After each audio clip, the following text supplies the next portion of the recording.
Well, good afternoon, everybody. I'm Brian Wilson, and you're listening to The Drive on Super Talk 99.7 WTN on this 16th day of October.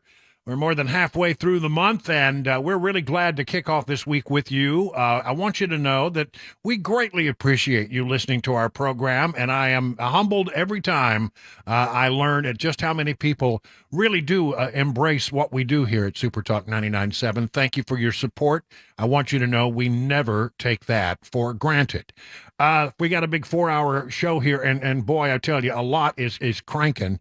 Among the things we'll be covering today here, of course, what's going on with Israel and the imminent invasion into Gaza, where that could happen at any time, could happen during this program. There was a big hearing about whether or not parents and children should be allowed to intervene in the case in which many people are trying to get the release of the Covenant School shooting documents, the so-called manifesto.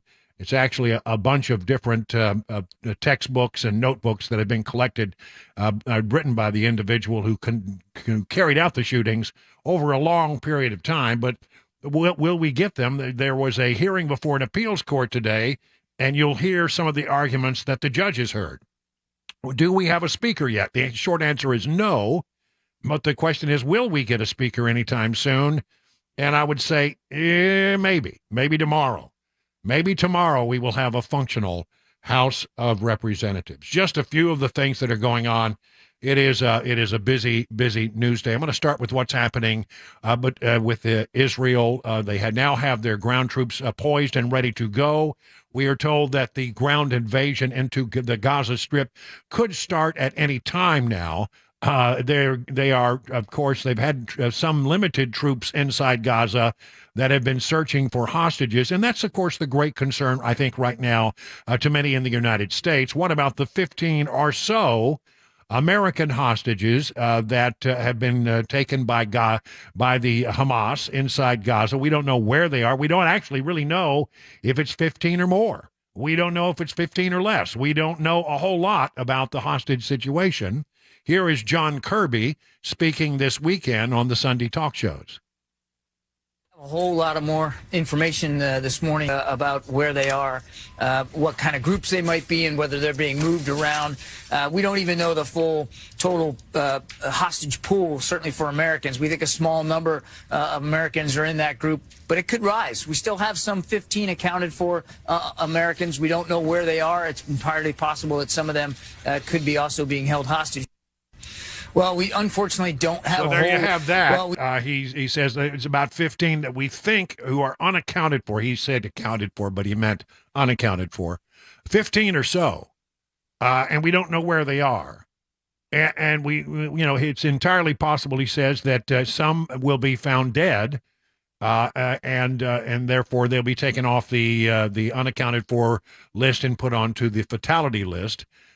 Here's Jake Sullivan, National Security Advisor to the Biden administration, who says it's a dynamic situation. I'm going to be very cautious about what I say publicly on this because we want to make sure that we preserve our capacity to ultimately secure the recovery of the American hostages being held by Hamas.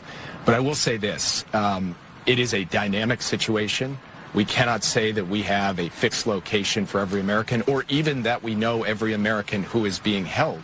We know there are 15 unaccounted for Americans at this point.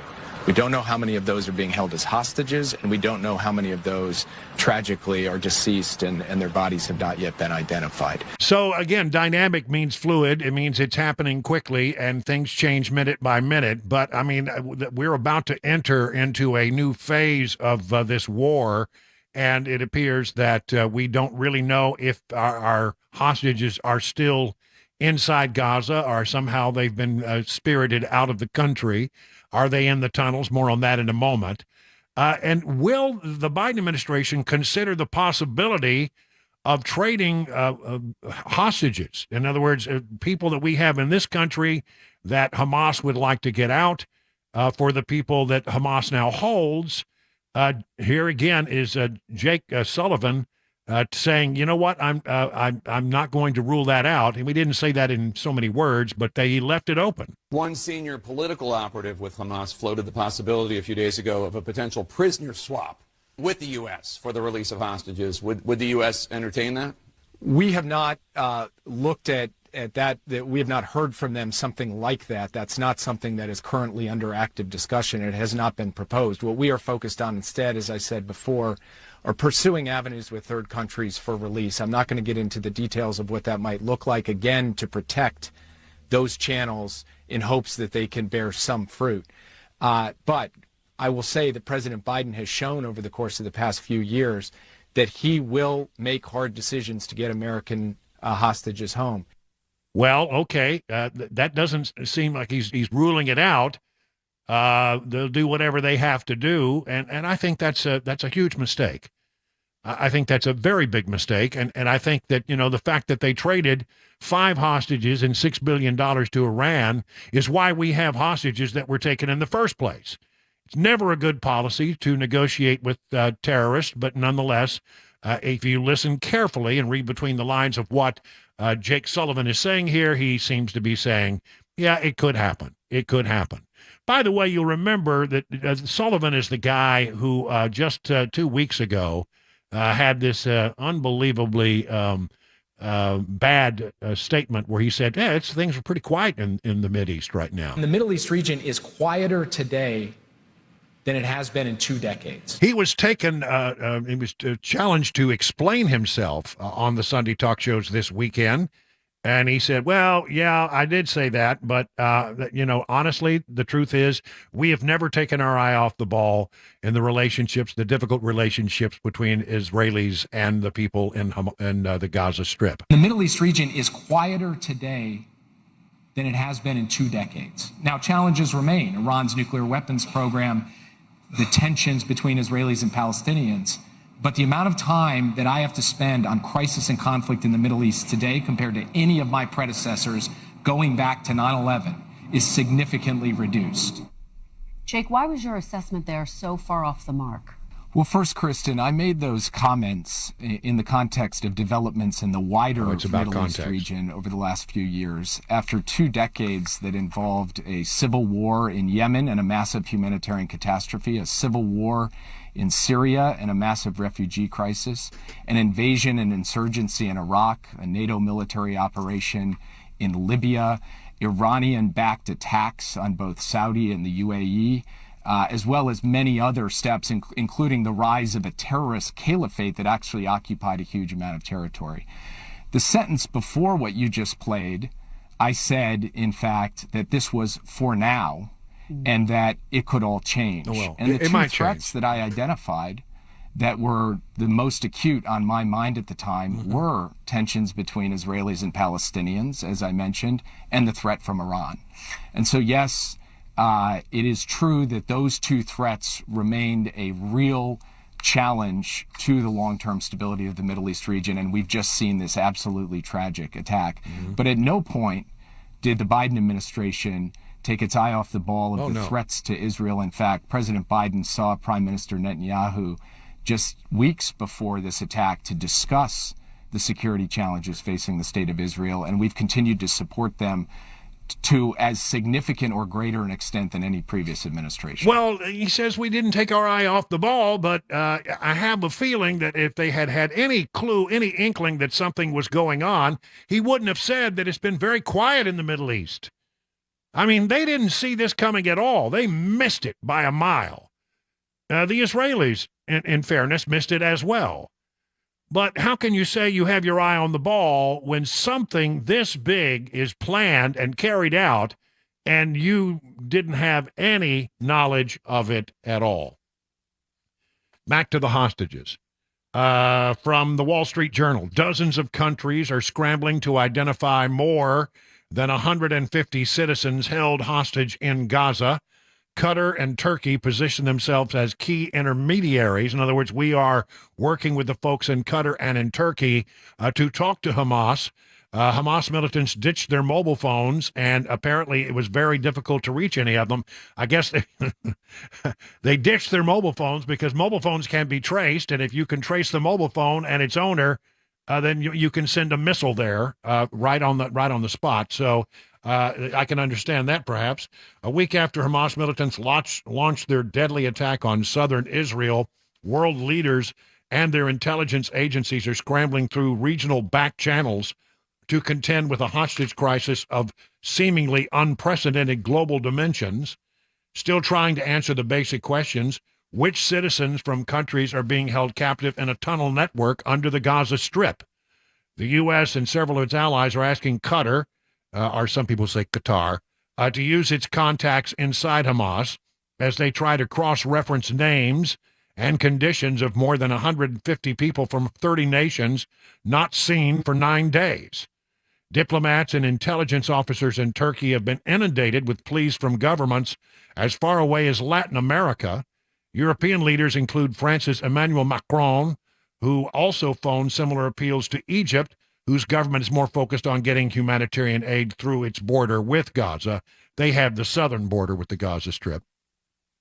Each day, estimates of the quantity of people kidnapped have changed, and the numbers of nations involved is in dispute. Many, if not most of the hostages may have dual nationalities, including Israeli. Several people thought to have been kidnapped have subsequently been identified, sadly, among the dead.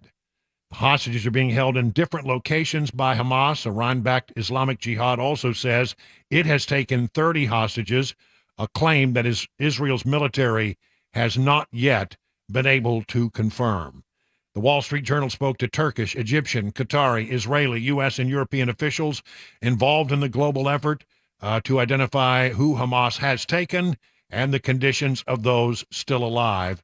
These officials describe a chaotic multinational mediation attempt overshadowed by daily airstrikes and the looming threat of an Israeli ground offensive. The world's most powerful spy agencies and their Middle East allies have struggled to access the hostage takers, many of whom are hiding beneath Gaza, apparently beyond the reach of cell service. We hear an awful lot about these tunnels under Gaza. Found a great story on CNN.com. I looked there so you don't have to. The Gaza Metro, the mysterious subterranean tunnel network used by Hamas. There exists an underground network that the Israeli Defense Forces colloquially refer to as the Gaza Metro, a vast labyrinth of tunnels, by some accounts several kilometers underground, used to transport people and goods, to store rockets and ammunition caches, and house Hamas command and control centers away from the prying eyes of the IDF's aircraft and surveillance drones. Hamas in 2021 claimed to have built 500 kilometers, that's about 311 miles worth of tunnels under Gaza. It's not very big. Though it's unclear if that figure was accurate or posturing. If true, Hamas's underground tunnels would be a little less than half the length of the New York City subway system. I gave you some idea about how intricate it is because, it's a lot smaller than New York.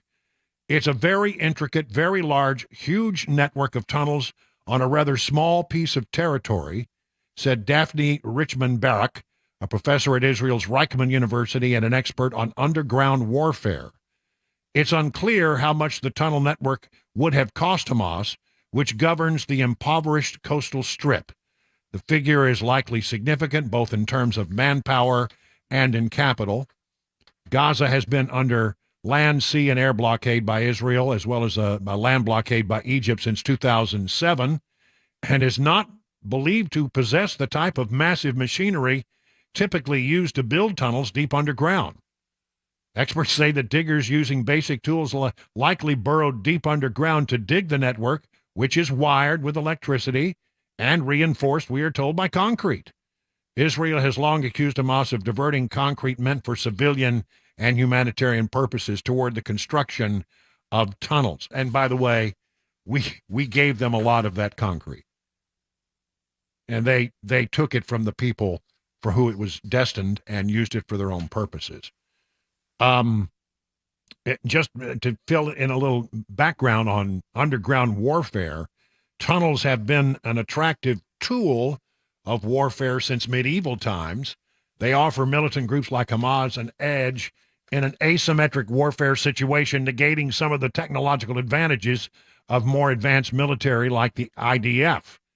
What makes Hamas tunnels different from those of al-Qaeda in the mountains of Afghanistan or the Viet Cong in the jungles of Southeast Asia is that it has constructed a subterranean network below one of the most densely populated areas on the planet.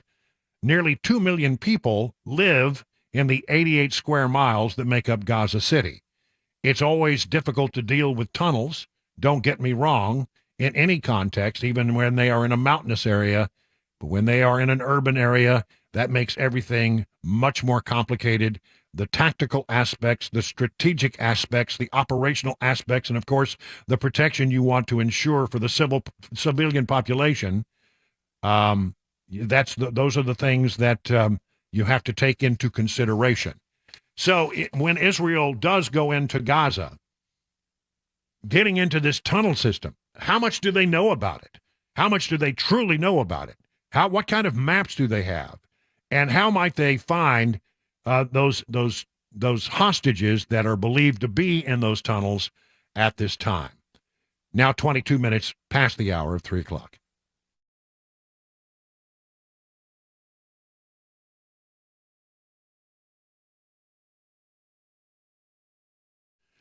Well, I want to talk to you about gold, real gold, the kind of gold that you can hold in your hand. And, and if you're interested in making some kind of investment in gold, then I want you to reach out to my friends over at Nashville Golden Coin. Listen, I'm telling you, generational wealth has three components.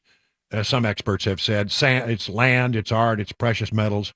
Land and art can be hard to evaluate, but precious metals like gold, platinum, and silver are practical solutions. I mean, maybe you have some gold that was given to you and you're not sure what it's worth, or you're just curious to learn more about metals, precious metals, and want to learn more. Well, you should start with a visit to my friends at Nashville Golden Coin. And if you have old coins laying around the house, maybe your dad handed you, like my dad did, a bunch of silver coins that he held on to back in the days when silver money was real silver. Well, I took them in and found out that I had about $1,652 worth of silver. Had no idea that those coins that have been in my dresser drawer for ages had that kind of value. Listen, it's Nashville Golden Coin, and you get your appointment by going to NashvilleGoldandCoin.com. You'll have a one-on-one meeting, and that's the way they do business. Learn more at NashvilleGoldandCoin.com.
Hey everybody, Dan Mattis with Nashville's Morning News on WTN. I'm here at the Nashville Rescue Mission doing the interviews that I look forward to doing every single year. These are incredible stories of people who have had amazing recoveries. Thanks to this amazing facility, they are able to get clean and lead a more productive life. The date of our annual radiothon is going to be Monday, November 20th. Listen in and please donate. You can get more information at 99.7 WTN, including a link to the website for Nashville's Rescue Mission.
President Biden may travel to Israel, the latest on the vacant speaker seat in the House of Representatives, and a famous comedian making their way to Music City. We'll have those stories at 5:30 on Super Talk 99.7 WTN. It's 27 minutes now past the hour of 3 o'clock on Super Talk 99.7. I'm Brian Wilson. We got Mac Morey there in the newsroom and Chris Webber pushing all the blinky buttons, or at least the ones that are working. Some blinking buttons are not working today. But a good ball peen hammer, I find, really goes a long way. Yeah, I've been looking for mine. It seemed to have misplaced it, but I'm working on it. Yeah, okay. No. Now listen, we are not going to be able to take phone calls today, so we apologize for that. But our best people are on it, and we got some good people, so I'm sure it'll be up in no time flat. The Covenant School shooting continues to be a story that sort of percolates in the background here in Nashville. And the real question is, are they going to release the writings of the shooters so that we can have some idea as to what the motivation of this was? There have been many requests by news organizations and others who have an interest in finding out, exactly what's in some of those writings. It's not just one notebook. There was a notebook found in the car of the shooter that day, and then there were apparently at the home, there were a whole series of notebooks going back years and years and years. And of course, it is known that the shooter was at one time a student at the school. What might be revealed in those writings? Well, it's been sort of hung up because parents and children of the school have hired lawyers. Well, I guess the children didn't hire the lawyers. I guess the parents did, but they were trying to say, we think we would not like to have these writings released. If they had an argument about the writings found in the car, I think that probably has a stronger argument than to saying that we're not going to release any of the writings going back many years. But nonetheless, they went to a judge, and the judge allowed them to enter the case. Now there's been an argument made saying, let's take that to an appeals court because we don't think that the parents should be able to intervene. As weird as it sounds, the question is, do they have legal standing? An appeals court argument held today, and here is Eric Osborne, who argues on behalf of the parents and children and believes that they should be allowed to intervene in this case. Now, what together the evidence shows is simply a grim picture of what the kids have been going through and what they are likely to face. But it particularly shows that the release of documents will only aggravate and grow their psychological harm. And in particular, I want to emphasize one thing, and I have to emphasize that I hate to even say this because I'm giving voice to something that every parent fears deeply. But the simple fact is that the record that we have presented shows that there is a very real risk that if the shooter's writings are released, one or more children may harm themselves. It has happened time and time in the past from school shootings, and we have a unique opportunity here to try to prevent these writings from coming out, to try to protect these children. And we have Paul Krog, who argued against allowing the parents to intervene, saying it's just a matter of the law. Under the law, they should not be allowed to intervene. This isn't a case about whether or not these parties should have a voice. It's only a case about whether or not the court can depart from the text of the statute to give it to them in a way the legislature has not provided. Respectfully, the judgment below should be reversed. Unless the court has any other questions, I'll thank you for your time. So the appeals court now considers that particular issue. If the parents are taken out of the lawsuit, then there is a much better chance that the documents will be released. It's now 30 minutes past the hour of 3 o'clock on Super Talk.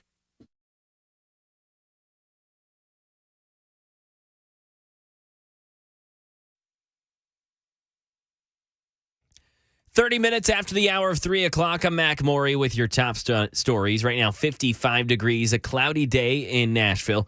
Traffic and a weather forecast coming up 5 minutes away.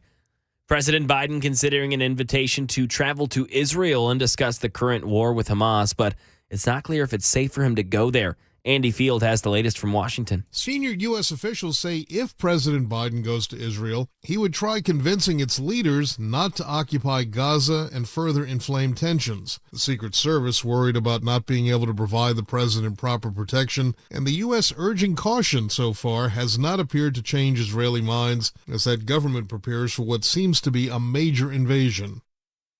And U.S. officials have said the Pentagon is not sending troops to help Israel with the current war, but the U.S. military is placing about 2,000 troops on high alert just in case they're needed. And right now in the nation's capital, Ohio, Congressman Jim Jordan is trying to get enough votes to become the next House Speaker. Jordan was the last candidate standing after Louisiana Republican Steve Scalise dropped out due to lack of support. 55 Republicans voted against Jordan in a secret ballot last week, but now some have changed their minds. Still, Jordan can only lose the support of 4 Republicans to become the next speaker.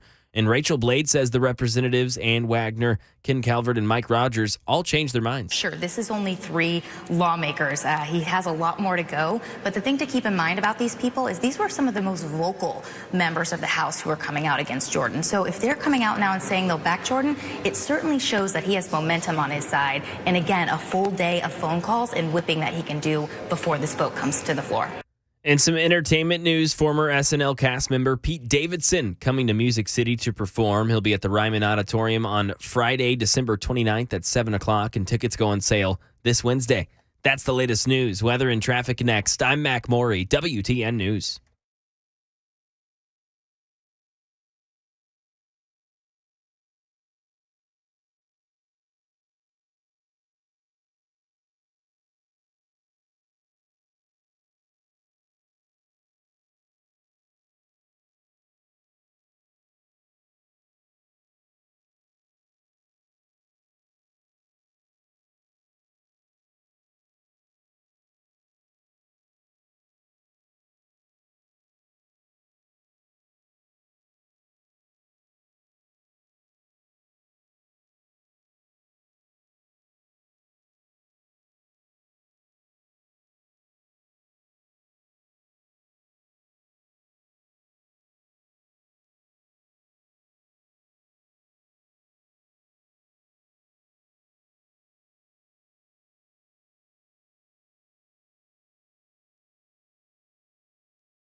Well, I don't know about you, but tonight I think I'm probably going to turn on the heater.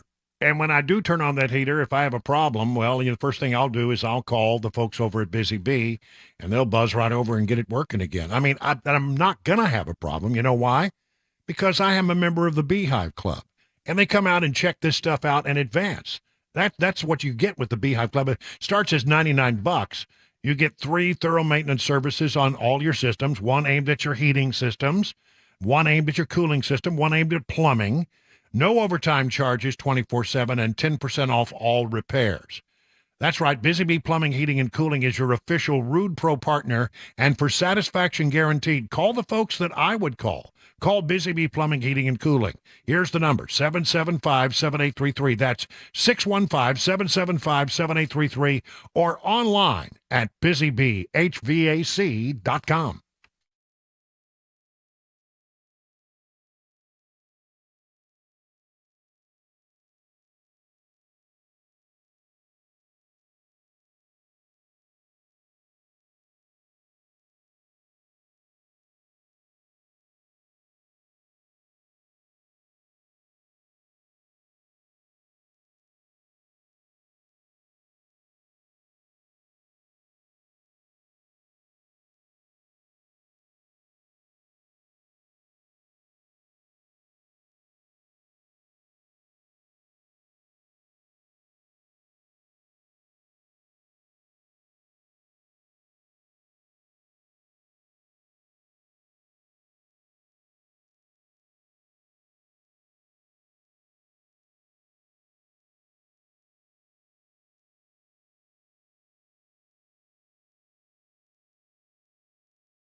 38 minutes now past the hour of 3 o'clock. You're listening to The Drive, and I am your friend and radio buddy. I will ever be your farb. That just sort of sounds rude, doesn't it? Sounds strange to me. Yeah, I know. People keep asking me, why does your license plate say your farb? And I said, because I'm your farb. And they say, but I don't know what that means, and I have to explain it to them. But anyway. Glad that you're with us here on The Drive. We're already in the middle of October. I mean, yeah, where is this year going? Swam! It's just coming by so fast. It's going by really, really fast. I mean, it seemed like just the other day we were just crossing over into the 1st of October, and then now it's 16 days into the month. Just, man, I don't know. Is it moving as fast for everybody else as it seems to move for me? I don't know why. Well, and of course, time is moving very slowly up on Capitol Hill, where we still do not have a functional House of Representatives. The People's House is not functional because you have to have a Speaker of the House before the House can do business. It's part of the way things are done there in the evil swamp.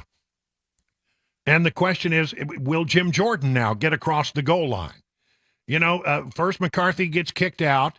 And then there's a vote on Scalise, and they do that behind closed doors, and they say, well, okay, he's got a majority of the caucus. Will he get 217 votes on the floor? And it turned out that Steve Scalise could not get 217 votes, and the longer that he stayed out there, it seemed the more and more his support dwindled. And so finally, I think it was last Sunday, he said, nope, I'm withdrawing my name. And so we thought, well, then they'll come back and they'll have another meeting and they'll try to decide who the next person. It took all week long for that to happen. And then again, the conference said it's Jim Jordan. But if you added up all the votes he got in conference behind closed doors, he was still 55 votes short of the magic number of 217. But since then, there has been a sort of a change of opinion about Jordan on many different levels. And a lot of people who had lined up and did not vote for him in conference have now said they will support him. Does he have 217? We thought we might hear today. Actually, today's a travel day. Mostly members are flying back to Washington after a weekend where they've been talking to folks back home. I don't know if that's having any impact on it. But I would say that, at least on my social media feeds, the Tennessee delegation here in Tennessee is being overwhelmingly asked to support Jim Jordan, who is seen as he was the guy who started the Freedom Caucus. He's very much a conservative. And so there's been a lot of movement to say, well, if you want my support, member of Congress, then you need to support Jim Jordan. I think Jordan might get it across the goal line. But again, understand, there are 221 members of the Republican caucus, and you need 217 votes. Only a handful of votes can derail this particular nomination. And so we'll see whether or not, I think it's going to be done on the floor of the House. Let me tell you what I do know. This is from the Epoch Times. Several key Republican holdouts endorsed Jim Jordan for Speaker. House Armed Services Committee Chairman Mike Rogers and Representative Ken Calvert, two Republicans who previously said they would never back Jim Jordan, have endorsed Jordan for Speaker. How about that? These folks were very loyal to McCarthy, but McCarthy has endorsed him as well. Rogers said, since I was first elected to the House, I've always been a team player and supported what the majority of the Republican conference agrees to. Together, our Republican majority will be stronger to fight Joe Biden's reckless agenda for America. Calvert said, keeping America safe is my top priority in Congress. After having a conversation with Jim Jordan about how we must get the House back on a path to achieve our national security and appropriation goals, I will be supporting him for Speaker on the floor. Let's get back to work. Ann Wagner of Missouri. Jim Jordan and I spoke at length again this morning, and he allayed my concerns about keeping the government open with conservative funding, the need for strong border security, our need for consistent international support in times of war and unrest, as well as the need for stronger protections against the scourge of human trafficking and child exploitation. Jim Jordan is our conference nominee, and I will support his nomination for Speaker of the House. So it sounds like Jordan may get across the 217 threshold. Washington Examiner.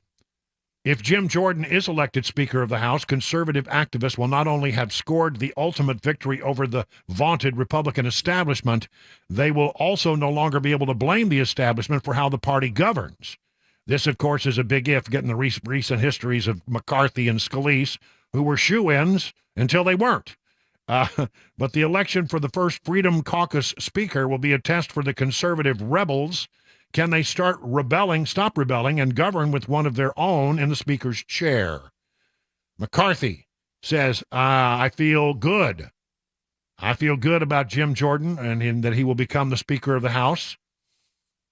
He's been an integral part of our team when we took the majority and helped us to get the majority. The real challenge here is, and I know a lot of people out there are afraid that will Republicans break off and go to work with Democrats. The only reason anybody's even talking about that is because 8 Republican members worked with every single Democrat to remove me from Speaker and put us into this tailspin. It is sort of a tailspin. I think he's right about that. And all based on keeping the government open. So we will be all over this like a duck on a June bug tomorrow. I don't know. Maybe October's not the right time to bring out the June bug comparison or metaphor. Maybe we could use like a leaf in a swimming pool. Yeah, well, yeah, and believe me, I'm beginning to see a bunch of those. My days are now all taken up with getting the leaves out of the swimming pool. Okay, other stuff coming from the swamp that is, of course, important given what's happening in the world around us. Biden administration has selected 2,000 troops and told them to be prepared to deploy in support of Israel. The move comes 9 days after members of the Iranian-backed Palestinian terrorist group Hamas kicked off the latest round of fighting by massacring hundreds of civilians. The troops are currently stationed in the Middle East and surrounding areas, including Europe, but will not, repeat, not serve in combat roles. They were selected from across all branches of the U.S. military. However, no members of the infantry have been given a prepare-to-deploy order. These are people who will go in and give them advice, support, expertise, but it is not thought that there are any ground troops that will be going into Israel, only people who were there to help in a support role to what Israel is going through. While the Biden administration expressed a desire to assist Israel, it is not specified exactly what would trigger the deployment of troops or where they would end up. The Pentagon has hinted that the U.S. would jump in with boots on the ground if Israeli soldiers enter Gaza via land. Now, that's interesting. I have not seen that before. Biden has been hesitant to promise troops, but routinely maintained that the U.S. will provide Israel everything they need. I don't think it's necessary, Biden said on 60 Minutes. Israel has one of the finest fighting forces in the world. I don't think it's necessary either. But when you get a be ready to deploy order, that means that you're supposed to have your bags packed and sitting by the front door and all of your gear packed up and ready to go in any kind of support role that you might need. Again, no boots on the ground, but 2,000 troops might enter Israel in support of their military, but they won't be ground troops. They won't be doing the actual fighting. They'll be in an assistant support role. And then there's this. GOP representatives have introduced a bill to prevent Palestinian refugees from settling in the U.S., hoping to avoid a repeat of the Afghanistan evacuation debacle, where thousands of unvetted Afghans were able to enter the U.S. after fleeing Kabul. GOP reps Tom Tiffany of Wisconsin and Andy Ogles of Tennessee have introduced a bill to prevent refugees with Palestinian visas from resettling in the United States. It's called the Gaza Act, Guaranteeing Aggressors Zero Admission Act. Somebody had too much fun with that. It would prevent Joe Biden from issuing any visas to refugees who can carry a passport issued by the Palestinian Authority. We can't let Biden use our parole and visa rules to bring unvetted Palestinians into American communities the way he did with thousands of unvetted Afghans. At the time when the threat of terrorism is not only grotesquely on display, but being encouraged and justified, it's critical that we do our best to ensure the security of our nation, said Andy Ogles, speaking on Newsmax. I think that's probably a good idea, especially even if it's just to go slow. Make sure that you don't rush to do something. And we did make some mistakes with letting some people in from Afghanistan who we later had to track down and remove them because we approved them too quickly without doing the proper level of vetting. And so now that will happen. By the way, I still think there are people trying to take advantage of our southern border.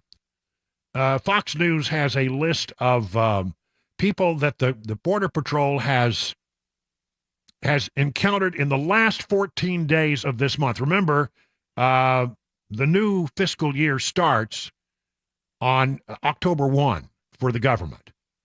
30 people from Iran, 60 people have been encountered who come from Syria, 35 from Pakistan, 100 or more from Russia, 285 from Afghanistan. And this number just blew me away. I couldn't believe it.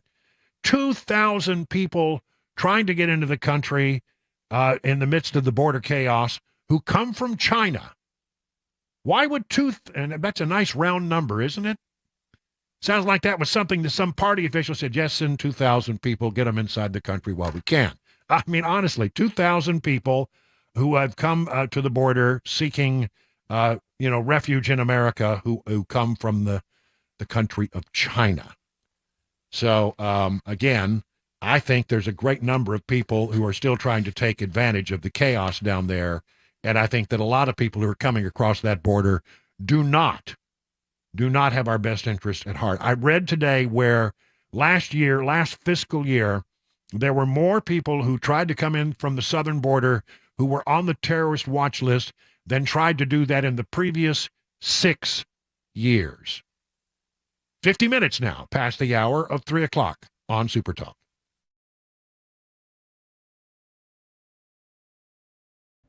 Hi, I'm Paul Winkler.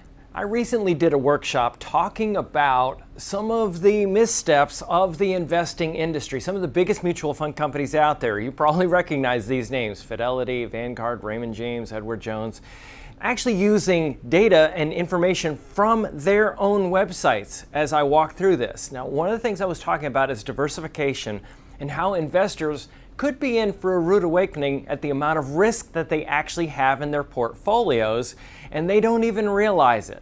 Now, the example I like to use to help people understand why do these huge companies do this? I mean, these are big companies. And you go, well, why? Well, think about the diet industry. In the diet industry, you had things like this: fat-free this, fat-free that, fat-free that. And what happened is they did a study. They were looking at diabetes in children. And what they found was that when they went fat-free, they actually ended up with more diabetes rather than less, because what they substituted for fat was sugar. Now, what happens in the mutual fund industry, they tend to keep costs low by investing in very narrow areas of the market that are inexpensive to manage. So what happens is the investor ends up with more risk than they think that they've got. Now, why do they do that? Because you are actually attracted by low costs. Now, it doesn't mean that you can't use these big mutual fund companies. It just means that you have to be eyes wide open. As an investment firm, we help people sidestep these things because sometimes you have no choice. You have a 401k, you're dealing with these fund companies, and you can't go anywhere else. So what we do is we help you go around these landmines. To set up an initial 15-minute phone call, go to our website, paulwinkler.com, or you can just scan the QR code right here. We look forward to talking with you.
An update on the war in Israel as they prepare for a ground invasion and what one Tennessee lawmaker is suggesting when it comes to refugees from that war. Plus, the Queen of Nashville, Dolly Parton, has some exciting news, except it involves a logo a lot of us probably dislike. Those stories and more coming up 4 o'clock right here on Super Talk 99.7 WTN. All right, Mac Morey, thank you very much. Listen, quick look at the economy. Don't worry about how hard it is to pay for all those groceries. Janet Yellen, the Secretary of the Treasury, says everything is just fine when it comes to the Biden administration. The American economy is doing extremely well. Inflation has been high, and it's been a concern to households. It's come down considerably. At the same time, we have about the strongest labor market we've seen in 50 years with 3.8% unemployment. And at the same time, America, the Biden administration, has passed legislation that is strengthening our economy. Yeah, it'll all be better soon. Don't worry. Dow Jones Industrials up 314, S&P up 45, NASDAQ up 160. Today's information brought to you by Beacon Capital Management. Learn more by going to their website, askbeaconnow.com. 58 minutes now, past the hour.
Four o'clock, I'm Mac Morey with your top stories. Right now, 55 degrees, and that full-on fall feel has come into the mid-state, and it's going to stay that way. A cool week ahead with some showers possible later on. Complete weather and traffic report in 5 minutes. The Israeli forces are preparing for a ground assault. Daria Albinger. Israel preparing a ground offensive into Gaza. ABC's Ian Pannell in Tel Aviv. Gaza facing a mounting humanitarian crisis as Israel gears up for a possible ground invasion. Israeli troops amassing at the border with Gaza, vowing to crush Hamas, the militant group behind last week's bloody attack in Israel. An Israeli citizen who lives in the U.S. calls Israel's bombing of Gaza, quote, a textbook case of genocide. Raz Siegel is a professor of modern genocide at Stockton University. According to the UN Genocide Convention from 1948, we see the special intent, the intent to destroy a group as such. That is not just individuals, but the group collectively. We see the proclamations that are very explicit from the top, from Israel's president, who said that the whole nation, the whole people of Gaza are responsible. Siegel recently published a story on Jewish Currents, a progressive Jewish news site. And at least 30 Americans have died in Israel, 13 Americans still unaccounted for. And got some legislation from some Tennessee lawmakers concerning that war. Tennessee Representative Andy Ogles is proposing a bill that would prevent the Biden administration from allowing Palestinians to seek refuge in the United States. It's called the Gaza Act, or Guaranteeing Aggressors Zero Emission Act. More than 1 million people in Gaza have fled their homes in the past few days as an Israeli ground invasion, as we've said, is imminent. Ogles tweeted out today, quote, "We must stop Biden from importing terrorists." And elsewhere in Middle Tennessee, a Middle Tennessee State University football staff member suspended after an indecent exposure call over the weekend. News 2 says Nicholas Woodley is charged with indecent exposure and was booked on a $1,500 bond after allegedly showing his genitalia to a young girl in the Target store on Old Fort Parkway over the weekend. The arrest affidavit says police were called to the store on Saturday after a man allegedly complimented a young girl on the clothes she was wearing and then removed a basket from in front of his waist to show the girl his genitalia. Well, according to staff directory, Nicholas Woodley served as the director of player personnel for Middle Tennessee State University's football team. In a statement, the athletics department said Woodley has since been suspended from his duties. They take this very seriously and they're looking into the matter. Ken Weaver, WTN News. And got some entertainment news concerning Dolly Parton. The Queen of Nashville will be performing at the Thanksgiving Day game for the Dallas Cowboys this year. Parton will join other stars performing at the halftime show, such as Reba McEntire, Sheryl Crow, Carrie Underwood, Luke Combs, and Kenny Chesney. The halftime show serves as the opening act for the Salvation Army and its Red Kettle Kickoff fundraising campaign. And that is the latest news. Traffic and weather next. I'm Mac Morey, WTN News.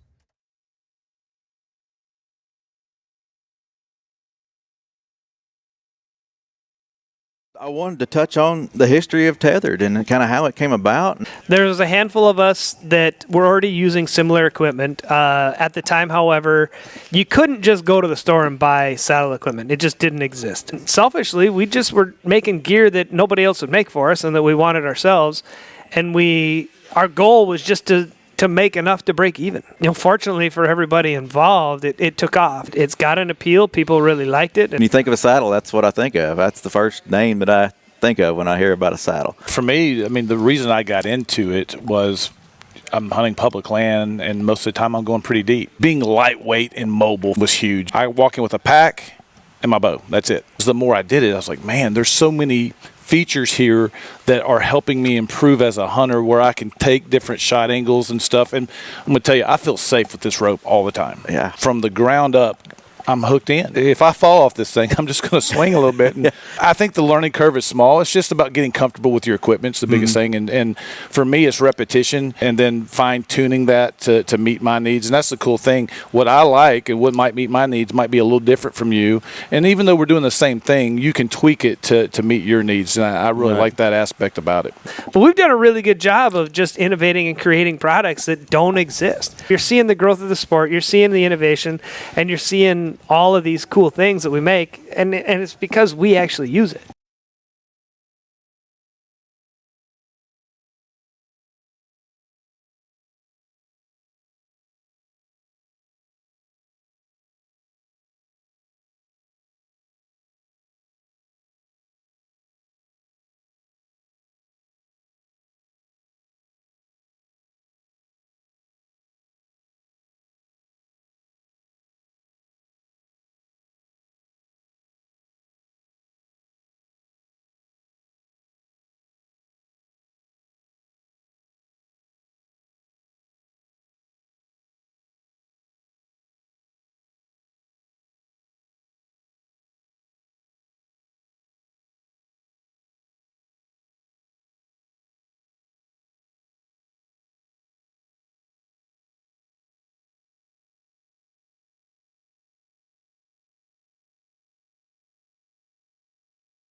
Good afternoon, everybody. 7 minutes past the hour of 4 o'clock. The second hour of the drive now kicking off on this Monday, the 16th day of October.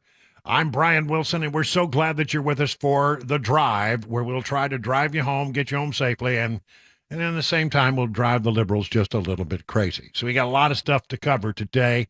Let me bring you up to date. As I know many people get into the car very quickly, sort of a 1-minute update on some of the bigger stories of the day. Number one, Israel is poised to go into Gaza, but has not entered Gaza as yet. The President of the United States has put 2,000 U.S. troops on standby to go to Israel in support roles. No boots on the ground, but maybe some support personnel have been identified, and they've been given orders to be ready to deploy, but they have not yet been deployed.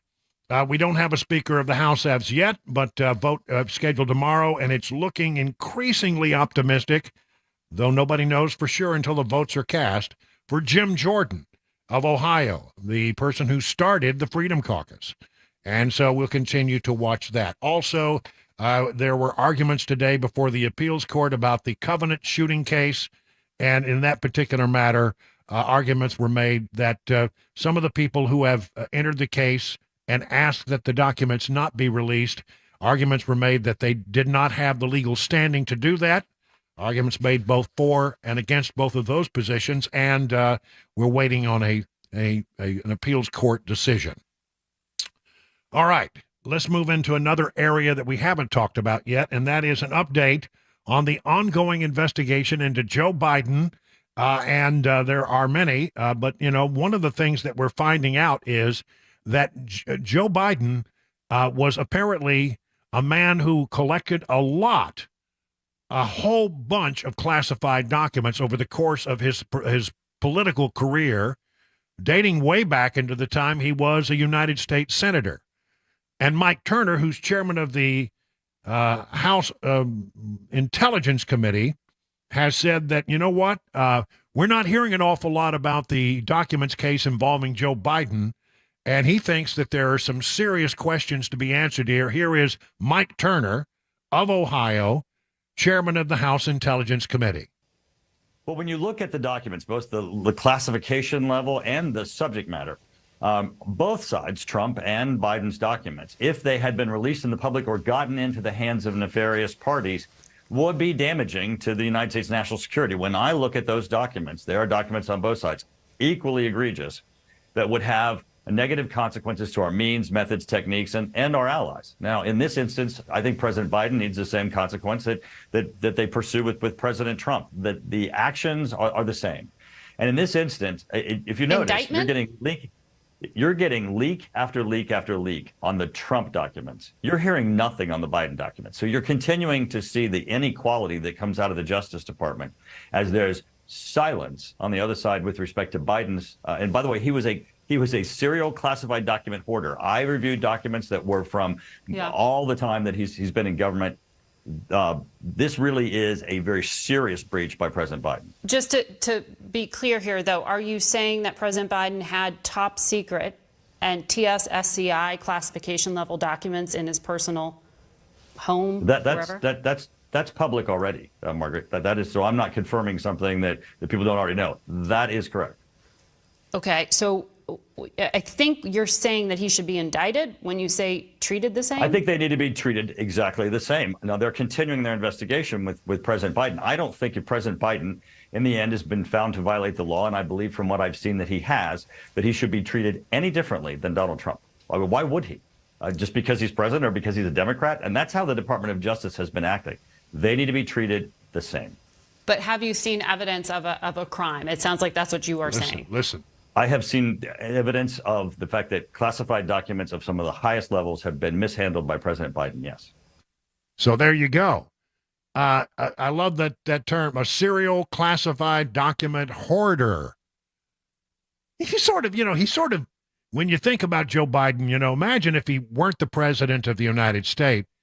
Can you imagine, that maybe he sort of would fit the profile of a hoarder. Did you look in his messy garage there? All those boxes of documents that were there? I don't know. I'll move on. And as regard to the missing documents, James Comer, who is the chairman of the House Oversight Committee, is very concerned that some of the documents that might have been among the documents that Joe Biden was hoarding at the various places that he was hoarding them might have something to do with the business dealings of his son. We need to know exactly what type of information the president had mishandled. We need to know were any of these documents related to any of the people or countries that Joe Biden's families received substantial payments from. If so, then we have a big problem on our hands here.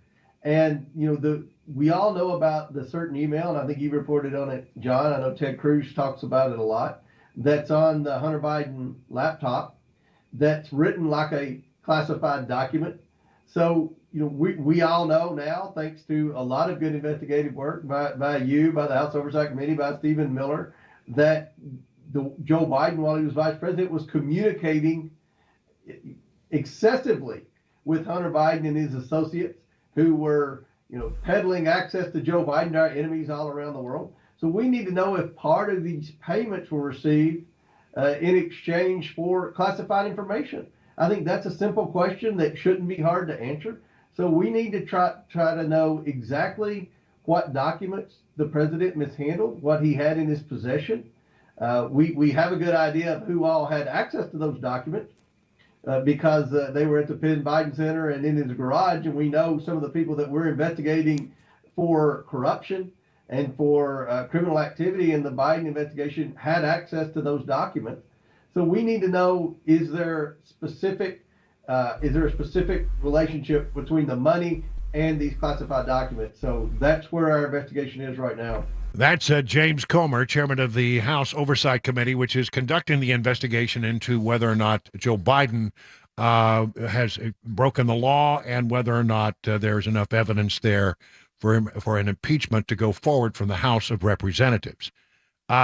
With regard to some of these documents, it has been observed before by Senator Ron Johnson, a Republican from Wisconsin, who's been working hand in hand with Chuck Grassley over in the Senate to get more information about some of the things that were going on with Biden and these documents.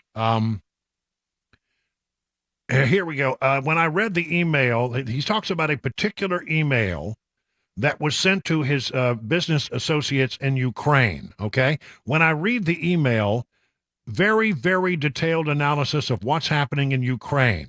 Actually, far more detailed than anything I got as a U.S. Senator from the State Department as a scene setter prior to going into a Ukraine or any other foreign country, said Ron Johnson earlier this year.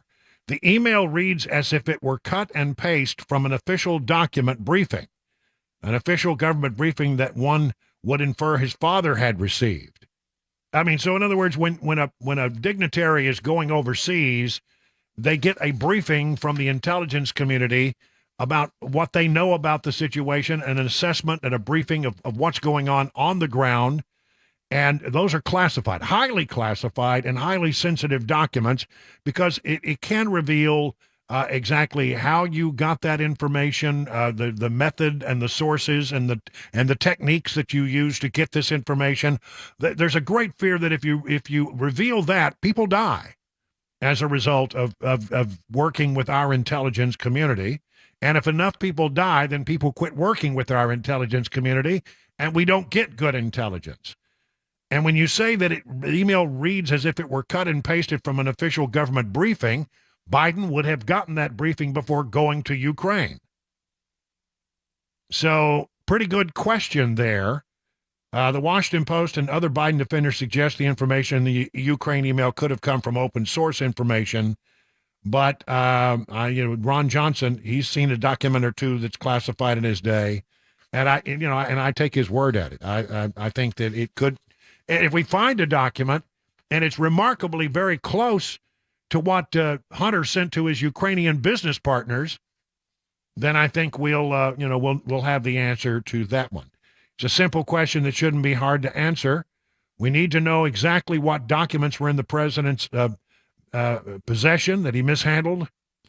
Adding further to lawmakers' consternation is the fact that the original narrative that the Biden White House gave America and Congress about the discovery of the documents is now contradicted in many ways by public evidence. The White House claims it did not discover the documents until November of 2022, and aides then waited several weeks before notifying the public. Comer revealed last week in a letter to the Justice Department that the White House actually began reviewing the documents back in March of 2021. Wow. They claimed they didn't have the documents until November of 22, but now we know that they were actually reviewing the documents as far back as March of 2021. You know what they were doing was scrubbing. And at least 5 officials had involvement with the memos over the next 18 months. Here's the timeline. March of 2021. An assistant to the president visited the Penn Biden Center to take inventory of the Biden documents. May of 21. NARA, the archives, asked Donald Trump to turn over any presidential records he kept when leaving the White House. And there's been speculation that it was Biden who said, well, yeah, we have some, but so does Donald Trump. And, you need to go over there and ask them about that. So that was in May of 2021. January of 2022, Donald Trump turned over 15 boxes of documents to the archives. Then there were some that were found to have classified markings. Then in February of 22, the archives referred the Trump documents to the Justice Department. And in March of 2022, the FBI opened its investigation. And there's a lot of stuff here about what they did with Trump and not a whole lot about what they did with Biden until May of 2022 when they contacted someone who worked for Biden to retrieve Biden's documents from the Penn Biden Center. And in June, that was in May. In June, Kathy Chung, who was the person they reached out to, traveled to the Penn Biden Center to collect the documents. And then things started to get more interesting with regard to the Biden documents. But if they started in 2021 and they didn't go and get the documents until mid-2022, think about all the time that Biden associates and fixers had to scrub those documents. Oh my goodness. It smells a lot. So I take them at their word when they say there are sensitive documents and that what's good for the goose here ought to be good for the gander.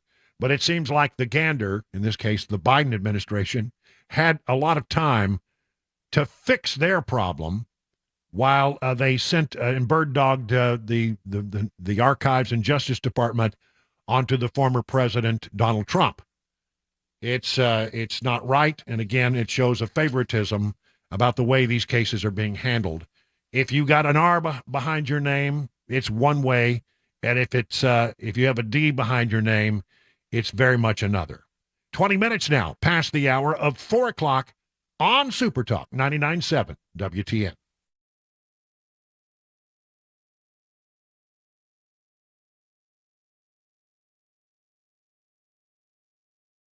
The folks over at DT McCall, they can do a lot of good for you in your home. I mean, are there things that you need for your home? Maybe you need an appliance. Maybe you need to replace that old appliance, that old dishwasher. Maybe the stove is on its last legs. Maybe you need washers. Maybe you need dryers. Whatever you need, they've got it, and they got a big selection to choose from, a huge selection. And then, furniture. What about furniture? Yeah, again, another thing they got a lot of. A lot of different things to look at, a lot of different ideas that have been put together for you. You just walk through and you'll be stunned, shocked, and amazed at just how big these places are. They're actually quite cavernous. And they always give you free delivery and free setup and free haul away of the old thing. The price that they give you will be an honest price. They won't jack you up later with a bunch of questions about, well, what do you need in addition to just buying the thing? DT McCall's have been around for 100 years. And whenever possible, they try to sell products that are made and manufactured in Middle Tennessee. There's a lot to like about DT McCall's, and I think you'll like it when you go and look around and see what they have. Find out about their 5 convenient locations by going to their website, dtmccalls.com.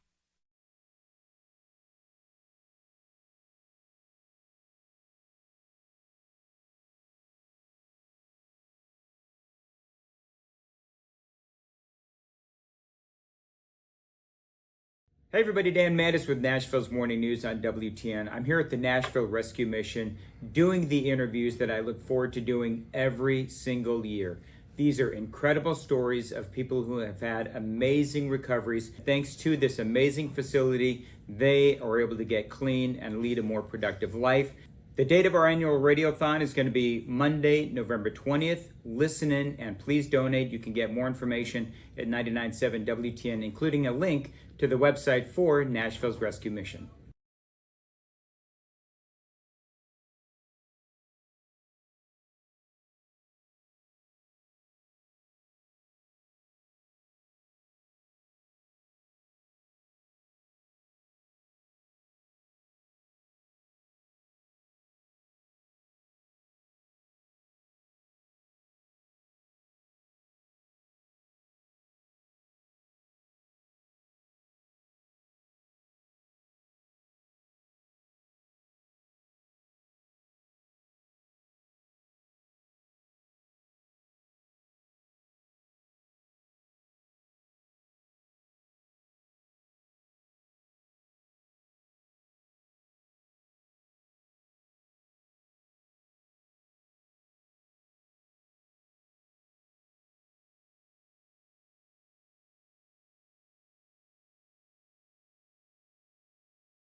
The latest on the war in Israel, plus the money news today, what's going on Wall Street, that and more coming up. 4:30 Super Talk, 99.7 WTN.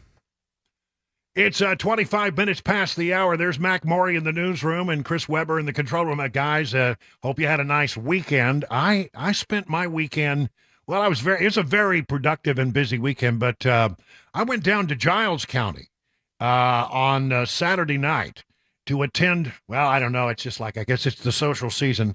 I went to another black tie thing.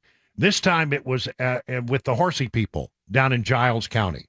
The horsey people? The horsey people. I mean, these are people who have horses and they got dogs and they may or may not actually chase foxes. I don't think they really ever have a fox, but they pretend like there's one out there. I think that's what it is. Do they have the big horn? They blow the horn? Yeah. Nice. And then the beagles, and they go around there, and they're all over that area down there. It's spectacular. By the way, beautiful countryside. That hunt club land down there is just amazing. And so we have friends who are into the horsey world. We have no horses, but they let us play along like we do. And so then we go to this ball. It's at the Mars Mansion at Milky Way Farms. Now, this was originally built by Old Man Mars. Really? Of the candy Mars. I had no idea. And he was at one point apparently buried on the property, but I think his body has been moved since then.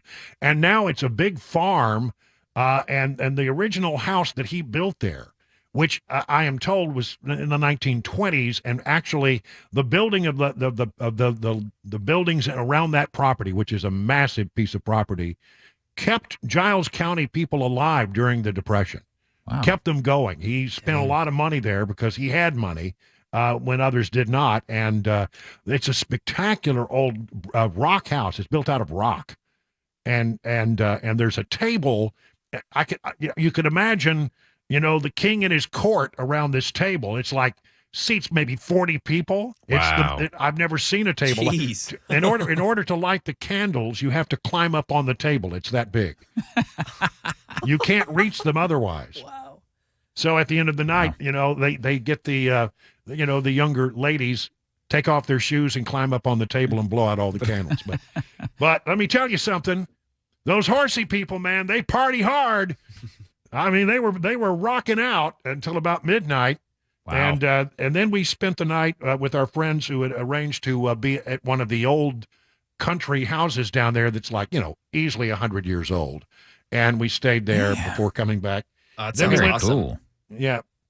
And we went to this restaurant that's associated with Joe and Rory back in the day. Oh, yeah. It's sort of like a little Feek. diner. Yeah, it's a Right? diner down there in Columbia, and we had breakfast there, and that was pretty good.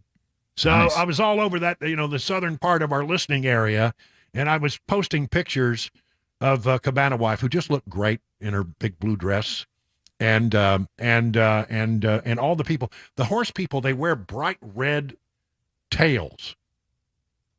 And with gold buttons, and they actually ride. I mean, they dress up like this to ride, and then they show up at the ball later, and they dance in their long red tails. And apparently, the collars give away which hunt club these people belong to. There's a color coding system, which I did not quite figure out, but good time. A great time, and really, it's just a window into a world that I'd never been a part of and never really been exposed to, and really lovely people. I mean, we were taken in as if we were one of their own, and just here, please sit here, and I got to sit around the big table. Didn't have to go to the kids' table, which is really nice. Yes.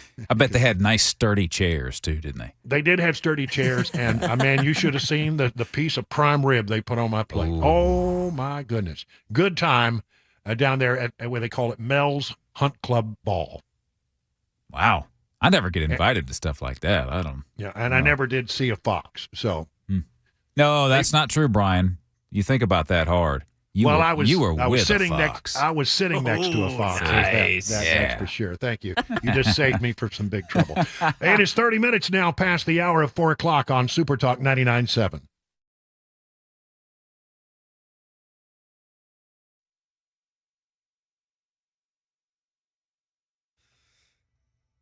Thirty minutes after the hour of 4 o'clock, I'm Mac Maury with your top stories. 55 degrees right now in Nashville. We got a full weather forecast. The latest traffic report on the way in 5 minutes.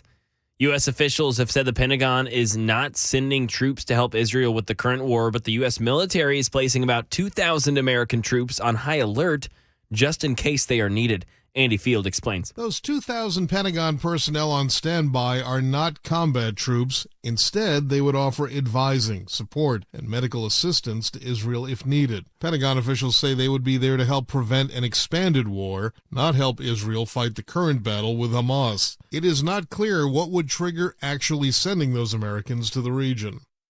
And at least 30 Americans have died in Israel, 13 of those unaccounted for. Now over to the Money News, Daria Albinger. From ABC News. Stocks rose with some of the worries about the Israel-Hamas war unwinding. The Dow jumped 314 points, the Nasdaq adding 161. The S&P closing up 46 points. Crude oil prices slipped, gold fell. Investors had moved to them last week with worries about stocks and geopolitical turmoil. It's a busy week for earnings. More than 50 companies in the S&P 500, the broadest of the indices, will report their summer earnings in the coming days, and many of them are expected to report better than expected numbers. The CEO of Ford is urging striking UAW workers to return to the bargaining table as soon as possible. Bill Ford telling them, "We can stop this now." He says the company's made plenty of offers, all of which the union has rejected. The UAW still demanding better pay and benefits and a 4-day work week. A number of Rite Aid pharmacies may be closing their doors now that the company has filed for Chapter 11 bankruptcy protection. And that is the latest news, traffic and weather on the way. I'm Mac Morey, WTN News.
Hey, let me tell you about the folks over at Genesis Diamond. Your chance to get that rare, hard-to-find luxury pre-owned Rolex timepiece is happening on Friday and Saturday, October 20th and 21st. Genesis is hosting an epic pre-owned luxury Rolex event featuring a stunning new selection of these hard-to-find watches. Hulks, Submariners, Daytonas, Pepsis, Batmans, all the hottest models that people have been waiting for years. For this event, you can choose from 5-year financing or get a free pair of 2-carat lab-grown diamond earrings valued at $5,000. Imagine a luxury pre-owned ladies Rolex date just for just $199 a month, or a Sea Dweller or Submariner for just $299 a month. No waiting list, no games, just the watch you want at the great Genesis value price you deserve. And for this event, Genesis pre-owned Rolex buyers will be offering top dollars for your Rolex so you can buy, sell, or trade. Come see the largest selection of luxury pre-owned Rolex watches in the state, get the timepiece of your dreams, and take advantage of special financing. Only at Genesis Diamonds, your home for luxury pre-owned Rolexes, Green Hills and Cool Springs, on approved credit while supplies last. See store for details.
It's at 37 minutes now past the hour of 4 o'clock on Super Talk 99.7. I'm Brian Wilson, your friend and radio buddy, and you're listening to The Drive on this 16th day of October. It's chilly. I would call it drizzly. I'd call it gloomy. Not a nice day, but I think we're going to have some nice days before it starts to rain again. By the way, Cabana Wife sent me a note here. The restaurant, the little diner that we went to, Marcy Joe's Meal House and Bakery. Oh, I'm telling you. Well, that kind of name, it's got to be good. Well, it had the two food groups that I care most about, biscuits and gravy. Buddy. I got a sign hanging in my house that says, I love you like biscuits and gravy, and that's a lot. That means something. And you love somebody like biscuits and gravy in my household and the Wilson household, all my households that I've ever lived in, biscuits and gravy were part of my upbringing. Oh, it's been too nothing long better since I've had than some biscuits. Oh man, I'm telling you. And again, then they're well known for their cinnamon rolls. Ooh, Amish cinnamon rolls with cream cheese frosting. Ooh. But after eating, an order of biscuits and gravy. And then I had some sausage, and I'm getting hungry thinking about it. And then I got some cheesy potato, hash browns. Dang, and so me. I couldn't. I wanted a cinnamon roll, and I just didn't have room for it. They say, well, that's just fine. We'll put one in a box for you to take home. Yes. And so I did that. And when I got home, there'd been just enough room. The food had settled just enough. That I ran that bad boy through the microwave for a few seconds, and it was good. It was good. So, really enjoyed that part of the weekend. Oh, there was one other thing. I went to Bowling Green. Before I went south, I went north, up to Kentucky. I was on a special mission, see a man about a thing. And the thing came home with me on a trailer. You got yourself a brand new Corvette, didn't you? No, I didn't. I should have. That'd be nice to have, but no, I got an AT or a UTV. A red buggy. Well, it's you have a lot of land to keep up with here at Stately Wilson Manor, and so I needed a buggy to drive around to do all the stuff that I need to do. Needed in air quotes. Yes, you needed. That's right. And then I took Cabana Wife and the dog for a ride in the buggy. How'd they like it? I simply would point out that the dog, I think, liked it. Cabana Wife, I think, they didn't have the creature comfort she was looking for. So I'm not sure she was all that wild about it. But, again, she'll get used to it. Just it might make a good thing to run down to the coffee shop in. I bet you wouldn't be the only one. Oh, yeah, no, I see them all over town. I'll have to get it registered, of course. Yeah, right. Okay. Tennessee might reject all federal education funds. There's a story at WKRN's website, and I've been talking about this. I love this idea. Legislators have formed a 10-member committee to investigate this possibility. In other words, what they will be looking at is they're saying, well, look, we've got a little bit of a surplus. We're bringing in, pretty good money right now into the state, and we don't spend as much as we bring in. So maybe one thing we could do is we could forego bringing in federal education funds, and instead we will use our local funds. Now you say, well, why would you do that? I mean, we send our tax dollars to Washington, and then they're gracious enough to send some of them back. Why would we turn down some of the stuff that's coming back to us? Well, because when it goes through the Washington filter, a lot of strings get attached to it. And the swamp, they put all kinds of strings on this stuff. And so, the federal government, especially when it's controlled by Democrats, always want to tell you how to do certain things when you maybe have a better idea. And they put all these restrictions on how the money can be spent. And they put all these restrictions on how the money could, where the money can go. And so the idea is, if we don't take the federal money and we replace it with money that we have generated here in the state of Tennessee, then they can't tell us what to do with that money.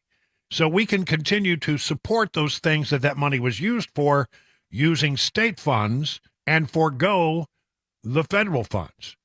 So, It's about $1.8 billion.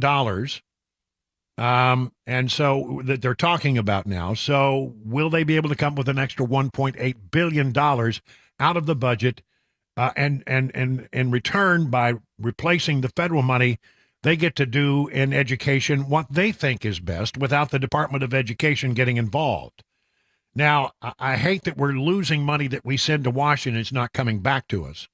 But I also hate that the education department is, I think, corrupting the minds of our young children with some of their stupid ideas. And I think we in Tennessee could do a better job if we did not have the federal government telling us, hey, we're the federal government and we're here to help you. Those are words that never really turn out well. Federal dollars and various mandates and restrictions come with those dollars, and they affect the way Tennessee's children are educated. Due to our state's excellent financial position, this is a worthy subject of examination and study, said Lieutenant Governor Randy McNally when he appointed the Joint Working Group on Federal Education Funding. Republican Governor Bill Lee has initially embraced the move, saying it will lead to more state and local control over schools, which I think many people within the sound of my voice would find to be a good idea. The federal government has had excessive overreach time and time again in the last few years, and that's what prompts states like ours to look for any number of ways that we can more effectively make decisions for Tennesseans out of the control of the federal government. You know, here in the South, we are blessed to have a good, solid economy and legislators who don't spend every penny that is taken in, so that we have a good surplus and that we're in a very good fiscal situation. I mean, compare and contrast Tennessee to a lot of other states that are controlled by Democrats, and they don't have anything left in the coffers. They spend every penny and then some. And in many cases, the states are running deficits. Not in Tennessee. In Tennessee, we run surpluses, and we're supposed to save that money for a rainy day. But we've got a lot of money set back in the rainy day fund, and is this something that we can consider foregoing educational dollars that come from the federal government in exchange for having the freedom to teach our kids the way we think kids should be taught? I'm all for local control, though it just chaps my butt that we send so much money to Washington as citizens when we pay our federal income taxes, and that money doesn't come back to us. But if it comes back to us, it doesn't really come back to us free and clear. It comes with all kinds of regulations and all kinds of strings, and therein lies the problem. So I think this is a good thing, and we'll see how it all works out as we go forward. But I'm initially very much in favor. In 2019, 11% of school district revenues in Tennessee came from federal dollars, which each district receiving between $314 and $2,500 per student, depending on where they are. So let's go. I mean, I think, we'll find out if there's a downside to it, but right now, I like the idea. I don't like this, and I've said it 1,000 times, and I will say it again. And I don't want to lecture you because, it's not my job to lecture you. It's my job to inform you and to educate you about things going on in the world around you. But this greatly bothers me as somebody who cares deeply about my Second Amendment rights. As I have said before, with great responsibility comes what's the word I want to use here? You have responsibility. I'm going to try this again. What's the old saying? With great rights come great responsibilities. That's right. Yeah. There you go. With great rights come great responsibility. And I care deeply about my Second Amendment rights. And I feel like my part of that is, okay, if I'm going to be a gun owner, I have an obligation to do it in a responsible way. I mean, for example, yes, I do carry. I have concealed carry permits, and I carry whenever I'm traveling. But I also have a way to make sure that it is locked up inside a safe in my truck. I take that very seriously. I can lock it in a hold, and nobody can get at it unless you know the magic numbers that open my safe, which nobody does. So I believe in my Second Amendment rights, but I believe that I have a responsibility to handle those weapons with great great care, and to make sure that they are always safe when I'm not in my possession of them, that they are locked away. Listen to this. Nashville nears 1,000 guns stolen from vehicles so far this year. This is just Davidson County. Nearly 1,000, about 950 plus. Metro Nashville Police Department continues to urge drivers to secure their vehicles and take their keys with them. 953 guns have been stolen out of vehicles in Nashville as of October 10th. That's almost 1,000 guns that nobody knows where they are. And that's very scary and very easy to commit a crime with those guns now, and it's scary, said Austin Kennedy, talking to News 2, as he stood near his car at Centennial Park. A lot of laws in place that are supposed to protect us, and things like that happen and the protection is gone. 953 guns may seem like a lot. By the same time last year, 1,087 firearms had been stolen from vehicles. That's like 100 a month. It's insane. It just makes you wonder where they end up and what is being done with them. I'm telling you, nothing good is happening with those weapons. And so not only is it a good idea to lock up your gun, but if you have a gun in your car, and I mean, everybody up here carries a gun in their car, it seems, lock it up, lock the car, take the keys, put it in the trunk, whatever you got to do. If you're not going to carry it, lock it away where it is safe and cannot be taken. And lock your car, because a lot of times what happens is, it's a cold morning, you leave the engine running, right? While you run into the convenience store, or while you're pumping gas. Next thing you know, your car's been heisted, and that when they drop off and dump your car, they take the gun with them. So, again, folks, as my old preacher back in Texas used to say, whenever he wanted to, get us to do a certain thing, he said, a word to the wise should be sufficient. With great rights come great responsibilities, and let's make sure that we are doing everything we can in that regard. 50 minutes now, past the hour of 4 o'clock on Super Talk 99.7. Hi, I'm Paul Winkler. I recently did a workshop talking about some of the missteps of the investing industry, some of the biggest mutual fund companies out there. You probably recognize these names: Fidelity, Vanguard, Raymond James, Edward Jones, actually using data and information from their own websites as I walk through this. Now, one of the things I was talking about is diversification and how investors could be in for a rude awakening at the amount of risk that they actually have in their portfolios, and they don't even realize it. Now, the example I like to use to help people understand why why do these huge companies do this? I mean, these are big companies. And you go, well, why? Well, think about the diet industry. In the diet industry, you had things like this: fat-free this, fat-free that, fat-free that. And what happened is they did a study. They were looking at diabetes in children. And what they found was that when they went fat-free, they actually ended up with more diabetes rather than less, because what they substituted for fat was sugar. Now, what happens in the mutual fund industry, they tend to keep costs low by investing in very narrow areas of the market that are inexpensive to manage. So what happens is the investor ends up with more risk than they think that they've got. Now, why do they do that? Because you are actually attracted by low costs. Now, it doesn't mean that you can't use these big mutual fund companies.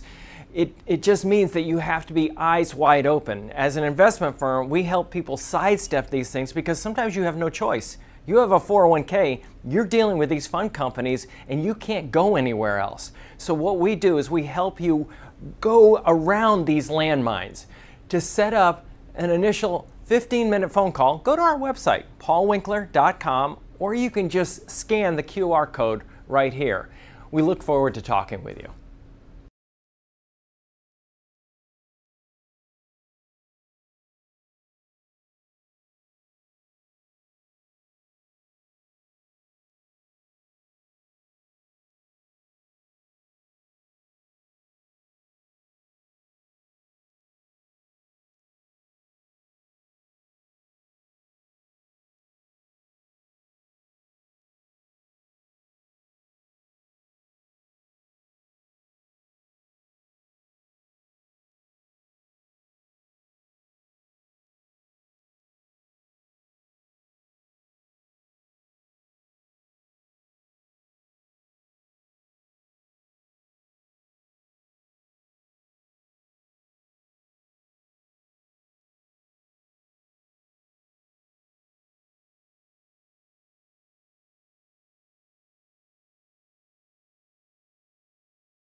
The latest on the war in Israel, a judge hearing arguments against and for the release of the Covenant School Shooters Manifesto. The latest on the speaker race in the House and a fatal crash here in Tennessee. Those stories and more headed your way at 5 o'clock on Super Talk 99.7 WTN. Well, you know what? I have some troubling news about, pop culture. And everybody saw this coming. The Taylor Swift movie of her Eras Tour, highest grossing domestic concert film in the history of film. Unbelievable. So this was actually in theaters? No, it's in theaters. Yeah, they did. They took cameras in and took pictures at various parts of the tour and turned it into a movie for theatrical release. And she fell $100 million. Well, $100 million is a big benchmark. She came in at $95 million. But when a concert tour, by the way, this is showing here in Watertown at the drive-in movie theater. Really? I think we should have a Taylor Swift dance party and go and see the thing together. I mean, we get everybody together. Oh, I'm so in. I will shake it off. Let's go. You guys get started without me. Yeah. That's right. That's a horrible idea. I was joking, and you took me seriously. It is now 58 minutes past the hour of 4 o'clock on Super Talk 99.7. Well, let me tell you about the Wellness Institute of Nashville in Mount Juliet. It is a high-tech facility where they provide the therapies. If you have pain in your back, your legs, your arm, your neck, you have a tingling in your extremities, I mean, all kinds of things they can do there to help you feel better. They have this thing called non-surgical spinal decompression.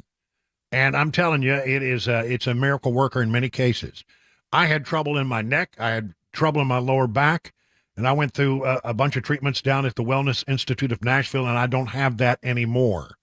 And if you're a person who is suffering from these things, why are you still suffering? Pick up the phone and make this phone call now. 615-246-5009. Again, 615-246-5009. Take advantage as a new patient with their special. It's $23. It's a new patient $23 special.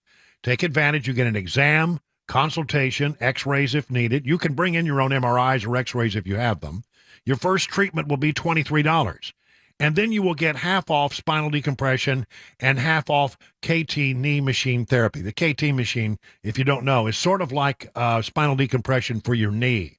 It gently elongates the knee and allows the healing therapies to have their way with your knee. And a lot of people are saying it really has made a difference in their life.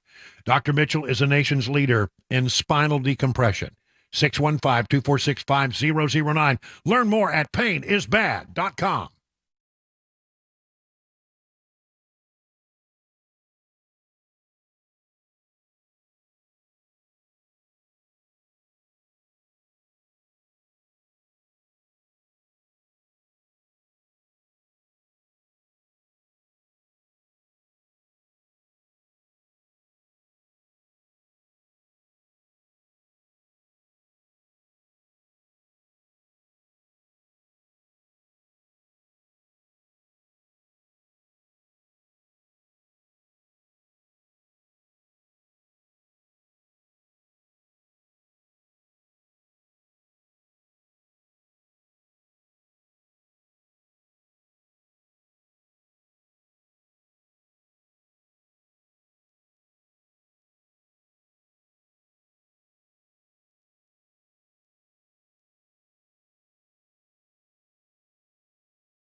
Five o'clock, I'm Mac Morey with your top stories. Right now, 54 degrees, a cloudy, bit of a misty day as well. Showers should have been subsided a while ago and won't see any more wetness in the week until Thursday or Friday. Got a complete weather forecast, the latest traffic report upcoming in 5 minutes.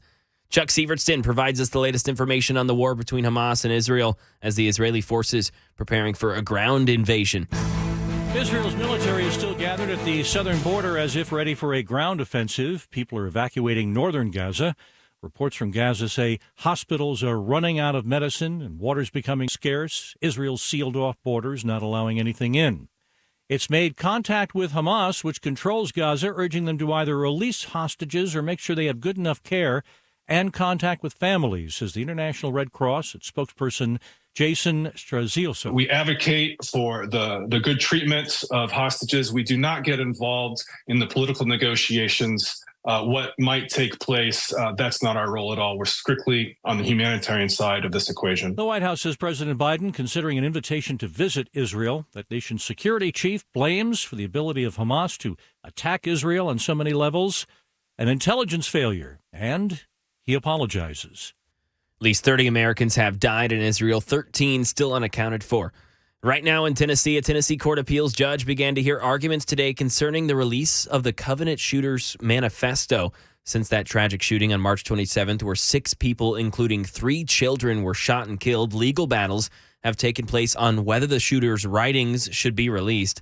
Some Covenant parents have been outspoken, saying that the writings could bring, quote, psychological consequences for the survivors and their families. Others argue that the public deserves to know the information in those writings.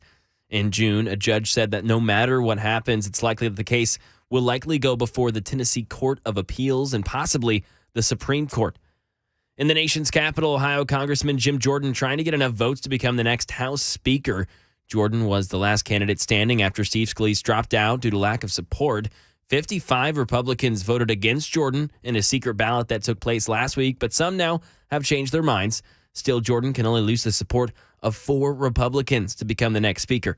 3 representatives changed their minds today. Sure, this is only 3 lawmakers. He has a lot more to go. But the thing to keep in mind about these people is these were some of the most vocal members of the House who are coming out against Jordan. So if they're coming out now and saying they'll back Jordan, it certainly shows that he has momentum on his side. And again, a full day of phone calls and whipping that he can do before this vote comes to the floor. In a fatal crash in Tennessee, the man killed last night in a single vehicle crash on Highway 100 has now been identified. 61-year-old Horace Taylor Jr. was driving his 99 Chevy pickup truck. He veered off to the southbound lane for unknown reasons, then off the road into the woods. He was pronounced dead at the scene. Police don't know what caused the crash, but they believe that impairment was not a factor. That's the latest news. Traffic and weather upcoming. I'm Mac Morey, WTN News.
Well, good afternoon, everybody. Hour number 3 already. Man, this show is just whizzing by. We got so much going on here today.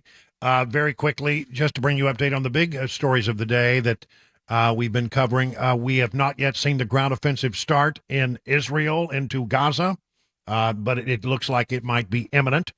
The President of the United States has put 2,000 U.S. troops on standby to be ready to deploy to Israel, but not boots on the ground, not infantry troops, but these are people who would be in support roles to the Israelis should they be needed. So that is also happening. In other news today, we still don't have a Speaker of the House, but a vote is scheduled tomorrow. And it's looking increasingly optimistic, but we're not sure that Jim Jordan has the 217 votes he needs to prevail as Speaker. But it certainly looks better than the Steve Scalise case in that his numbers have gotten better as time went along instead of worse.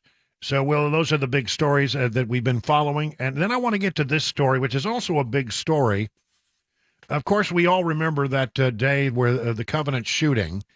And ever since that time, there has been an interest, and this always happens, where news media organizations and other groups say, we want the release of the documents.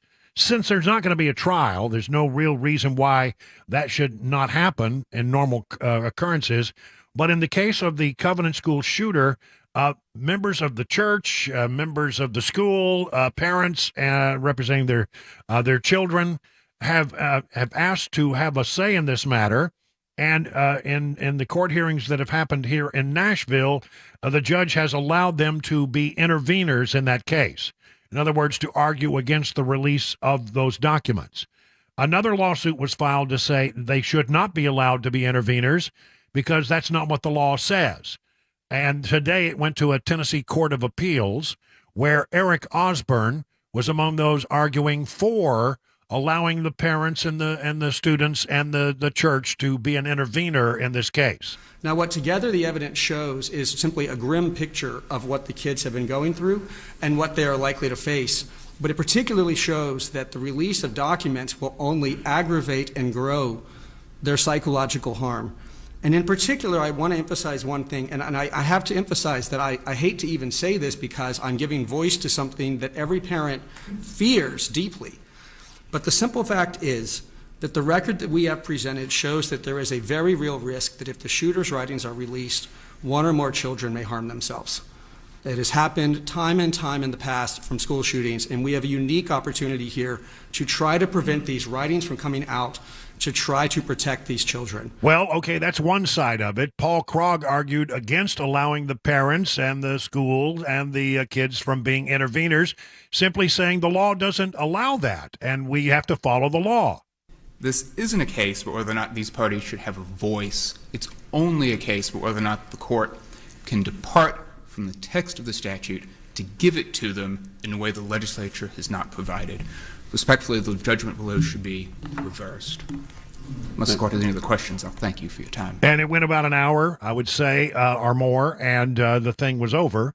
And we'll have a ruling going forward. But my question for you today, and we're going to open up the phone lines at 615-737-9986. I want to just be honest. I feel very strongly that these documents should be made public. I think there is a great overriding public interest in finding out what's in those documents.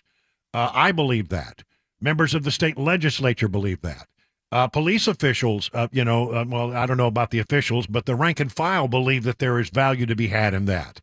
And the governor has said that there is value in that. And so, I look at all that and I say, I agree. And normally in any case like this, it would have already long been released, especially since there is no trial that's going to take place as far as we know. But it's hung up over the fact that the parents, who, you have great sympathy for, and for the students have hired lawyers to go in there and say, no, we don't want it released. We think there's great harm in having it released. And I say, well, I understand that, but the law is the law, and these public documents, these should be public documents. So many different lawyers are involved in this thing.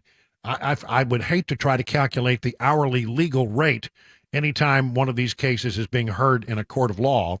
But what do you think? 615-737. Do you take the argument that even though the law doesn't say that there should be interveners like parents and the like, do you think they should be allowed to intervene and stop the release of these documents?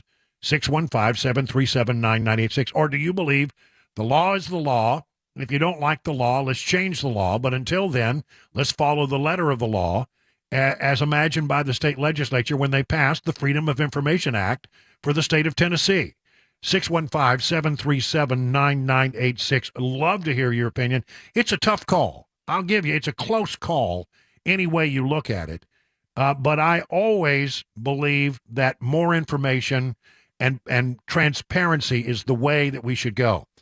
What's in those writings could be very informative and could help the state legislature, craft legislation that could be very helpful going forward. And I think that having an understanding of what was in the mindset of the shooter when this took place. I also think there are interesting questions to be answered about some of the older writings of this individual, the shooter, that date back to the time perhaps when she was a student at the school. What could be learned from that?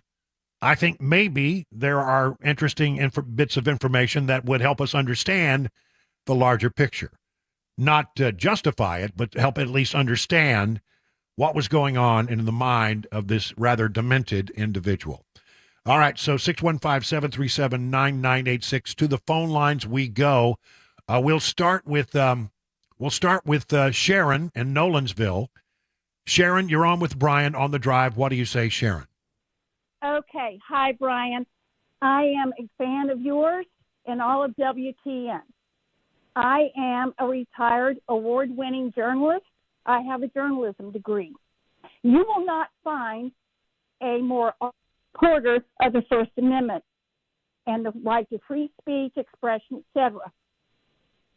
However, I thought there was going to be a but. Go ahead. Yes, and here's the but, so to speak. I'm also the mother of a deceased child. I am opposed to the release of this manifesto, and here's why. I think this is keeping this in the news. I think it is causing more suffering for these 6 families, especially the families of these 3 9-year-olds. Mm-hmm. You have not lost a child, if I'm not mistaken, very fortunately, and most of your listeners have not. And believe me, you have no idea what they are going through. My child was not that age, she was older. Every circumstance is different. Every relationship is different. But I know what they go through day to day. My daughter died 7 years ago. It still haunts me.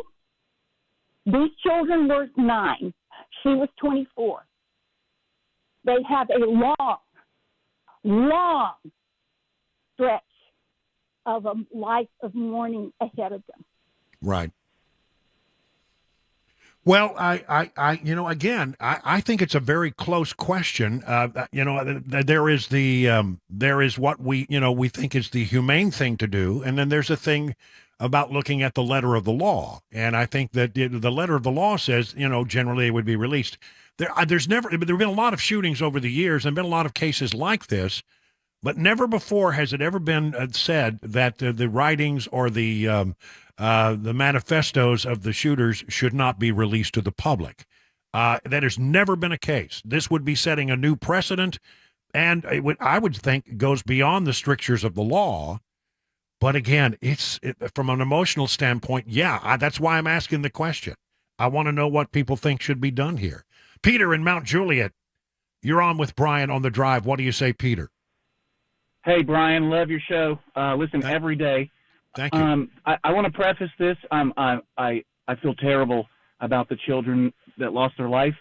But I have 3 little daughters that go to a Christian school in Nashville, and I would like to know what's in that manifesto, because I want to feel safe. I want the law enforcement officials to know what this demented individual was doing, what they were casing, what they were studying, and they're trying to discuss new gun laws in our legislature, and I don't see how they could make a smart decision without knowing what was in these manifestos. This is, I think, true, and it was a fair thing for the state legislature to raise. How can we effectively write legislation that might actually help the situation if we don't know what was the motivation? And remember, it's not just the manifesto that was found in the car. There are apparently many, many, many notebooks that were found at the home that are also being studied.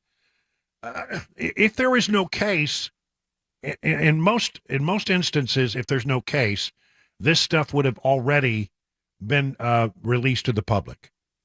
This is a highly unusual movement. And again, if you don't like the law, then I'd say go back and get the state legislature to change the law. But the law is the law until then. And the law says that, as I understand it and as I read it and interpret it, it doesn't say that they should be allowed as interveners in this particular case. Peter, thank you. Real quick, let's get a couple more calls in. Scott in Nashville. Scott, our time is running down. I don't want to cut anybody off, but what's your thought? Yes, my thought is that it needs to be held wide open, and so there's no suspicion. There's a reason why, justice is blind, because it must fill things out, and be truthful. If it's left in reality, then, it may never be healed fully. There'll always be suspicion, so. Yeah, I agree with that, too. Thank you, Scott. I want to get a couple more in. Randall in Hartsville, you're up next on the drive. Really quickly, give me your quick thought. It's none of anybody's business. If it's a law, it's a stupid law. And if anybody needs to know, it will be the law officers, and that's it. Anybody else is just hurting the families, and I don't think it's good for anybody. All right. Thank you, Randall. Tina in Hendersonville, you're our last call. We've got to wrap this thing up here. Tina, what do you think about this? My husband and I were Metro school teachers for 26 years each. A gun was found in my classroom when I was a teacher. I think everything but the security should be released. Security is important, and that's something that should only be known by Metro Police, not by anybody else. But everything else needs to be out. Well, and I'm in agreement with you there, because apparently this individual did case other targets, and that doesn't need to be out. There's no need for that to be out. There's a reasonable reason to say that should be withheld. But beyond that, I'm with you. Absolutely. Great conversation. We'll pick it up again maybe later in the program. Right now, 21 past the hour.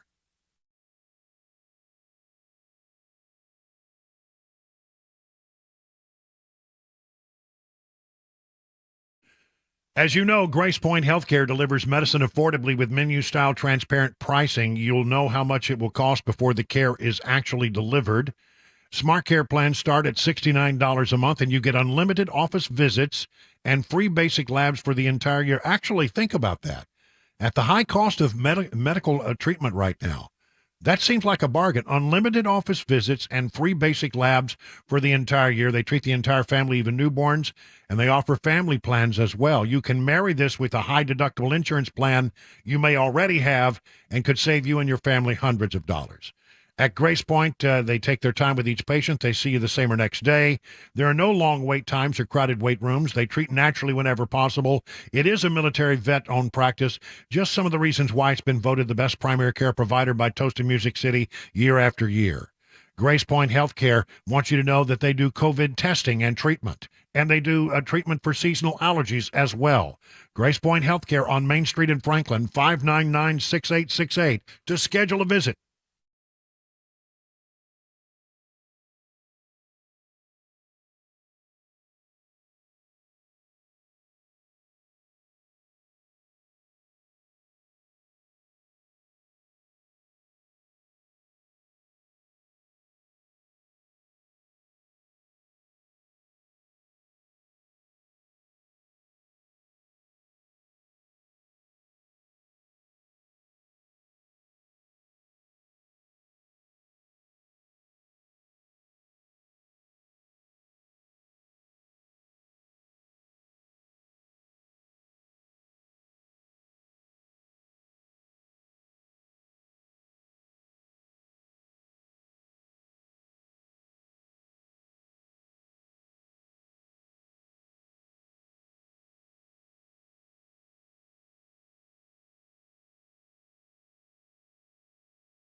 President Biden may head to Israel, the latest chaos in the House of Representatives, and some Donald Trump news. Those stories and more coming up 30 minutes after the hour of 5 o'clock. Super Talk 99.7 WTN. It's time once again for a fan favorite.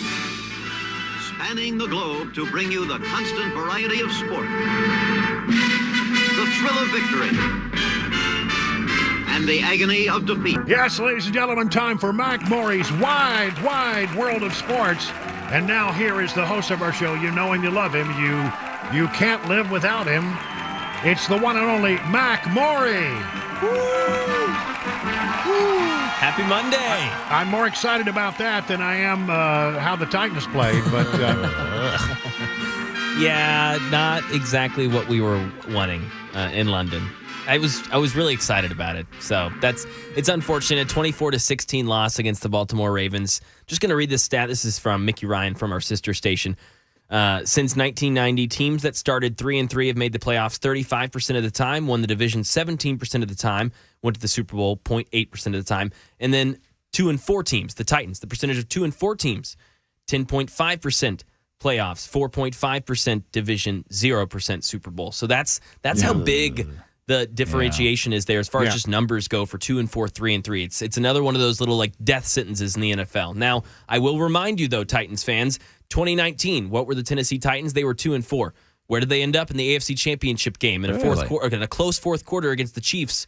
12 minutes away or so from a Super Bowl appearance. Right. Like that's where the Titans were when they started 2-4. So let's not close the book here on the season. It's not over. It's not over. But it just got to get pretty serious pretty quick. Oh, man, things have got to change. And now you've got your quarterback hurt. It's not like Ryan Tannehill was, just being great and was making everyone super exciting. It's not like people were super pumped to watch Ryan Tannehill under center this season, but he was a starting quarterback. He's got by far the most experience in that quarterback room in the Tennessee Titans. You've got a second-year player in Malik Willis, and I say second year in the league. As far as playing time, I mean, he's played 6 or 7 games. And then you've got a rookie in Will Levis, who they drafted this season out of Kentucky. So those are the two quarterbacks, a second-year player and a rookie. And that's maybe what we're going to see. It's going to be Willis or Levis maybe next week. We'll see where they go, how Ryan Tannehill's doing with this injury. Let's talk about that injury. I mean, how difficult is this injury to overcome? Well, I mean, he was walking on it in the game. Really, what the big thing that's going to be with this right ankle injury is going to be the power of his throw. You saw in his interception in that second half, he goes for a deep ball on the sideline, and I mean, he left it 5 yards short, and that's not really Tannehill's thing. He'll throw picks, but he's not leaving balls super short like that. I mean, he's got one of the stronger arms in the league, and he said, "But you got to be able to plant that right foot if you're right-handed." That's it. And he said, he couldn't plant his right foot. He could not put any of that torque, that power, into his throws down the field. And if that's going to be the case, they're not going to be able to play him because you can't go up against any defense knowing, well, this guy can't throw it 15 yards. He can't throw it past the line of scrimmage. You know what they're going to do at that point. Yeah. Exactly. And that's already kind of been the issue right now is defenses know what the Titans are going to do. Right. So it's frustrating where they're at in this season right now. And I brought it up in my podcast the other week. Should the Titans start to become sellers, not necessarily tank, not try to lose games, but look at it, you don't have a lot of draft picks for next season. Maybe you start to sell some of those younger good pieces and require some assets via draft picks and really start to build this roster for next year and see if you can trade a guy like a Derrick Henry and see if you can garner some serious draft capital because you don't have a lot of it right now. And I know I know. You've just spoken heresy. I know. He's the king. But he played really well this last Sunday. He played really well Sunday morning, almost 100 yards on the ground, and sell high. I mean, he just looked like Derrick Henry again. I mean, go show that to someone and say, hey, listen, give us a first-round draft pick. We don't have any of those. You had said you were worried about the turf there in London. Was that part of what happened here? I think there's no doubt about it, personally. There was 2 Ravens players that left injured with lower extremity injuries. Wow. I mean, every week there's been a London game for the past month, and it seems like every week we've got at least one player leaving with some sort of lower extremity issue. I think I no doubt that's a factor. Yeah, well, it's because it's being played on a soccer field, and soccer and football, though they have their similarities, really very different. Yes, very different. Yes, so different. Well, anyway, let's cross our fingers.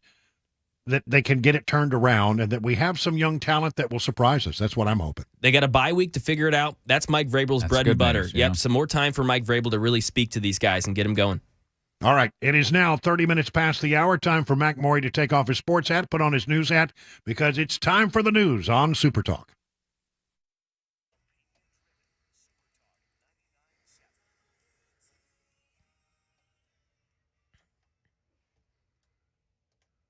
.531, I'm Mac Morey with your top stories right now. 53 degrees in Music City. Full weather forecast, latest traffic report on the way in 5 minutes.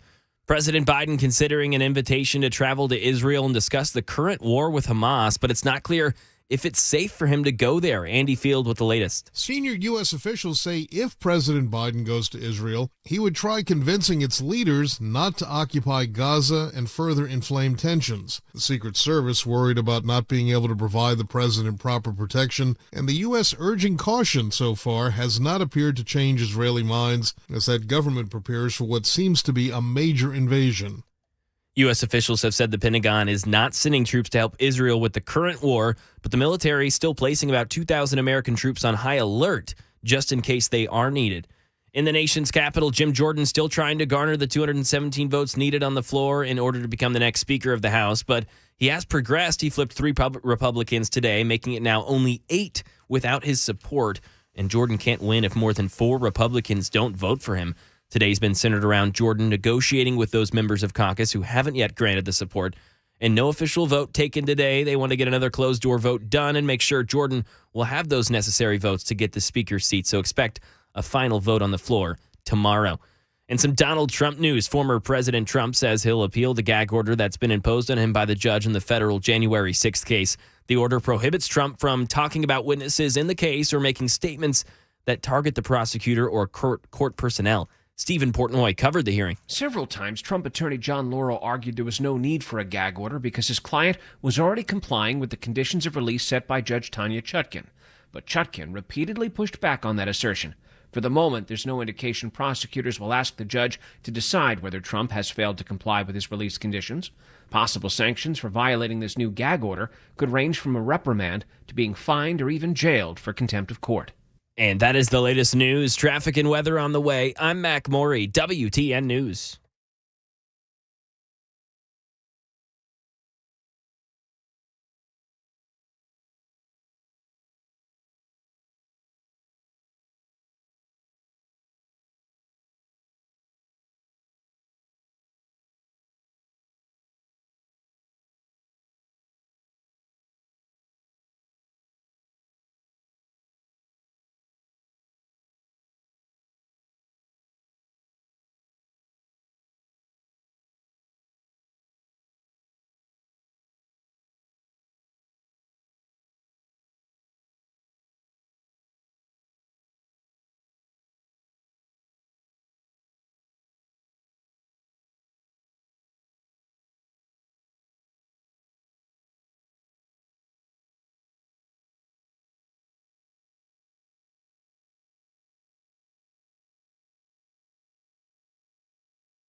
Hi, let me tell you about the Wellness Institute of Nashville. Dr. Kevin Mitchell is my doctor. He can be your doctor. And listen, if you need help because you have pain in your back, your legs, your knees, wherever it is, why don't you start by making a phone call to this number, 615-246-5009. Again, I'm going to give it to you slowly, 615-246-5009. Write it down. Give them a call. Get the process started. Listen, he is the national leader in this idea of spinal decompression, non-surgical spinal decompression. And I'm telling you, I've been a person who has benefited from that therapy. I had pain in my lower back. I had pain in my neck. And after going through these therapies for a period of time, I feel so much better. And I think, he can do you a lot of good. But you got to go see him.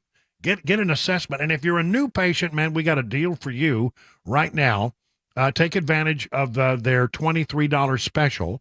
You get an exam, consultation, x-rays if needed.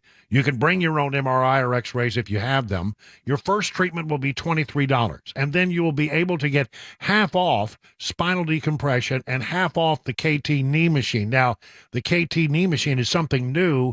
If you have knee issues, it's sort of like spinal decompression, but for the knee, and it can really have a lot of therapeutic benefits. So that could be a real answer for you. Don't live your life in pain. Do something about it. Pick up the phone, 615-246-5009. Learn more at painisbad.com.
It is 39 minutes past the hour of 5 o'clock. How you doing out there? You getting home okay? I mean, take it easy out there. The roads are wet, and when we don't have rain for a while and you get a little drizzle, then, the oil comes up and makes it very slick. So, just increase your following distances a bit. Take it easy. Get home safely. That's the most important thing. And while you're in the car, we'll try to give you some news and information, bring you up to date on what's going on in the world around you. If you were at work today or you're just getting into your car, the invasion of Israeli ground troops into Gaza has not yet occurred. I mean, for days and days now, we've been told, it's going to happen. It's close. It could happen at any moment, but it has not yet happened. There have been some limited troops that have gone in. They went in looking for hostages and trying to get information, but nothing more than that right now. But a huge military buildup on the northern part of what they call the Ares Gate entrance to Gaza. They will go in from the north. Civilians inside Gaza who did not want to get hurt, they ask them to move as far south as possible. That's the backside of Gaza, the south side of Gaza. exits into Egypt, but Egypt has not opened up in any big way those gates to let people to come out of Gaza into Egypt. There are discussions underway.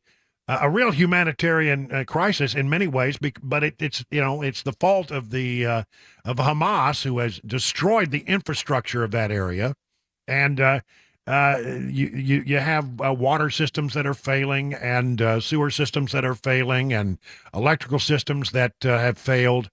But you need to go in there and soften the battlefield if you're going in to go after Hamas and systematically decimate or take out what is left of Hamas. You need all those things to sort of be that way. It's a very difficult situation, but again, the invasion into Gaza has not yet occurred. It will occur. A real question still remains in the minds of Americans and other countries as well. What's going on with the hostage situation? We believe there are 15 hostages, but we don't know for sure. Here is John Kirby, who speaks on behalf of the National Security Council for the Biden administration. Well, we unfortunately don't have a whole lot of more information this morning about where they are, what kind of groups they might be in, whether they're being moved around. We don't even know the full total hostage pool, certainly for Americans. We think a small number of Americans are in that group, but it could rise. We still have some 15 accounted for Americans. We don't know where they are. It's entirely possible that some of them could be also being held hostage. Okay, well, so there is that. And then Jake Sullivan is the national security advisor to the president. He describes it as a dynamic situation. I'm going to be very cautious about what I say publicly on this because we want to make sure that we preserve our capacity to ultimately secure the recovery of the American hostages being held by Hamas. But I will say this, it is a dynamic situation. We cannot say that we have a fixed location for every American or even that we know every American who is being held. We know there are 15 unaccounted for Americans at this point. We don't know how many of those are being held as hostages, and we don't know how many of those tragically are deceased and their bodies have not yet been identified. And Jake Tapper asked Jake Sullivan a question about would the U.S. consider a prisoner swap with Hamas?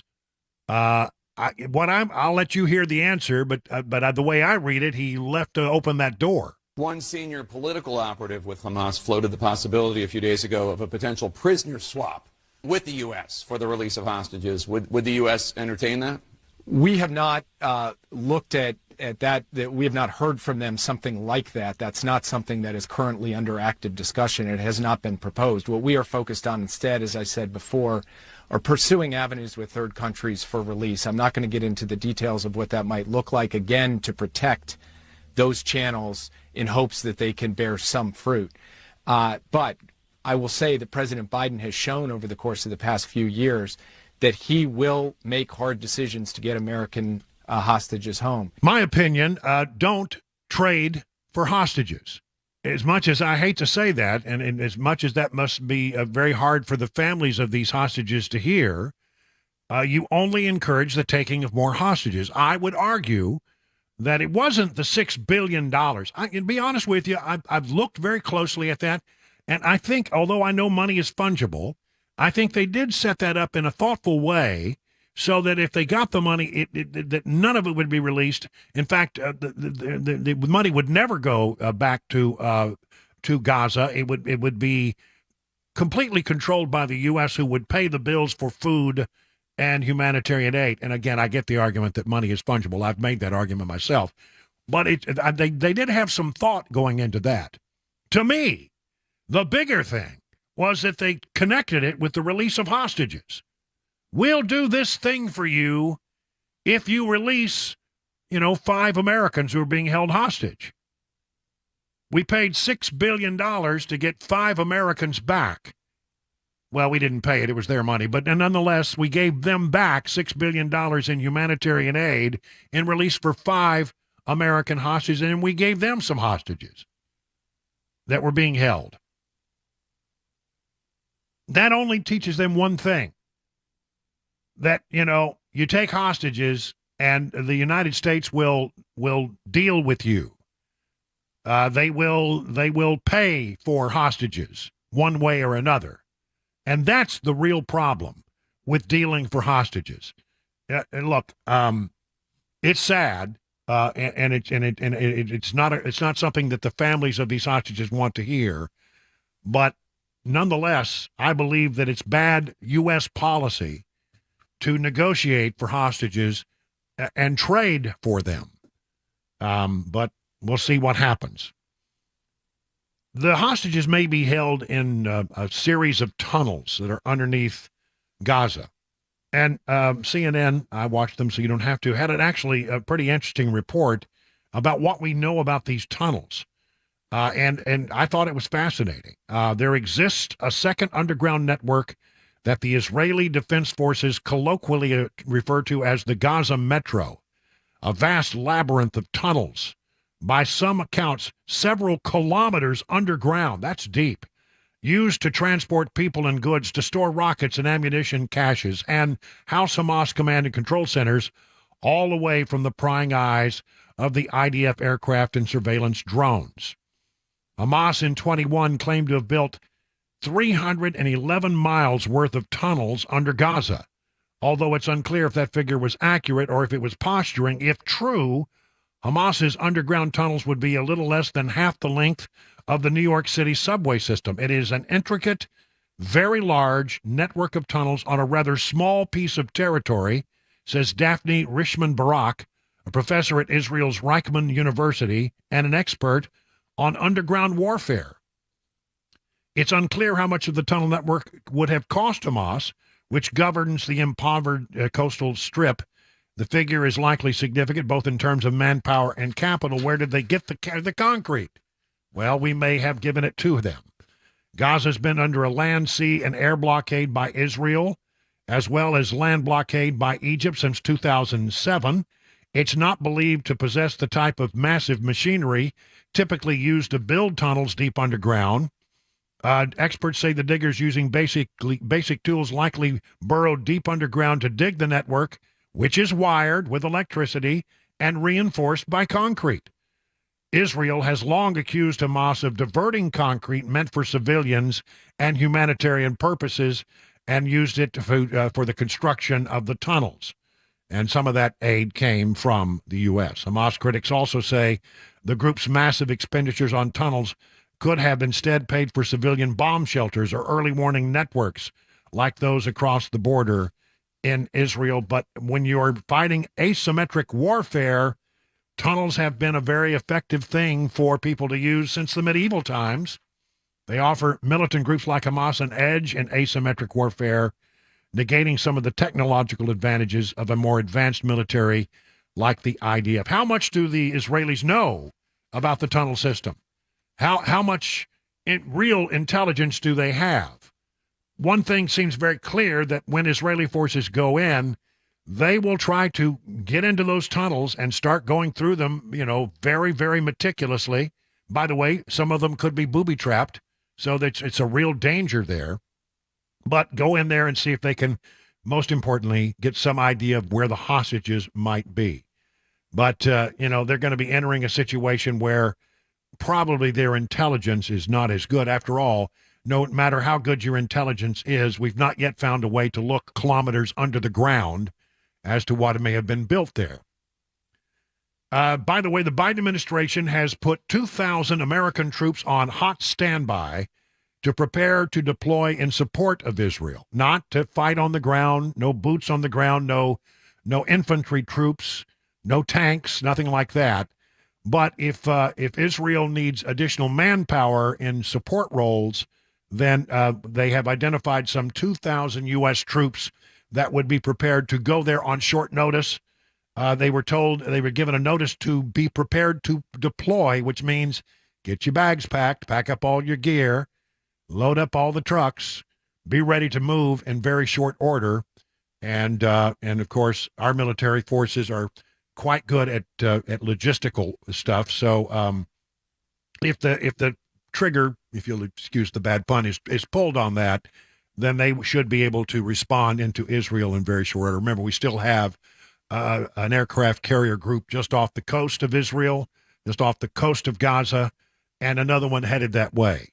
So a lot of resources now ginning up to be there in support of anything that Israel does.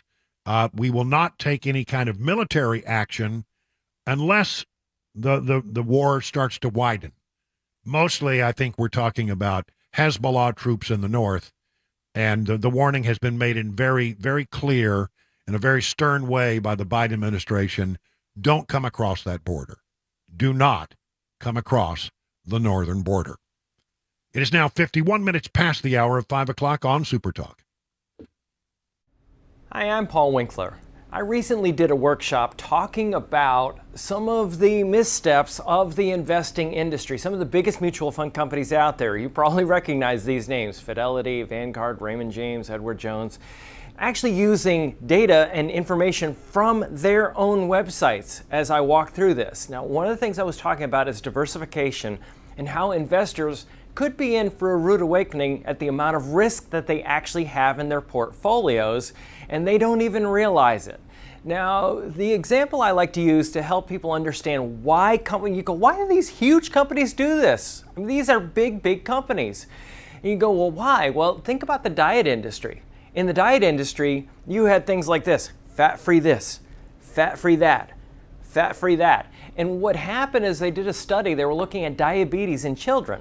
And what they found was that when they went fat-free, they actually ended up with more diabetes rather than less, because what they substituted for fat was sugar. Now, what happens in the mutual fund industry, they tend to keep costs low by investing in very narrow areas of the market that are inexpensive to manage. So what happens is the investor ends up with more risk than they think that they've got. Now, why do they do that? Because you are actually attracted by low costs. Now, it doesn't mean that you can't use these big mutual fund companies. It just means that you have to be eyes wide open. As an investment firm, we help people sidestep these things because sometimes you have no choice. You have a 401k, you're dealing with these fund companies, and you can't go anywhere else. So what we do is we help you go around these landmines. To set up an initial 15-minute phone call, go to our website, paulwinkler.com, or you can just scan the QR code right here. We look forward to talking with you.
Let's talk a little bit about Everseal, and I really always like to start with explaining what it is because you may not have heard about this before.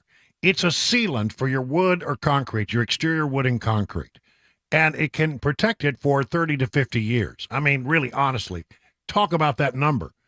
No deterioration over the next 30 to 50 years. If you seal your deck, if you seal your concrete, as many people do every year, think about how much money you would save, how much time you would save if you didn't have to do this every year. You could just do it once and forget about it for, what, half a century? That's crazy, isn't it? Well, they have this technology. It's been around since it's been around for ages in industrial applications, and they figured out a way to do this for your exterior wood and concrete at a price that home and business owners can actually afford. Sound like something you'd be interested in? And of course you want to do this. I mean, it makes great sense, doesn't it? Just give them a call. Give Steve Nelson and the team over at Everseal a call, 844-EVER-USA. That's 844-EVER-USA. Learn more at ever-seal.com.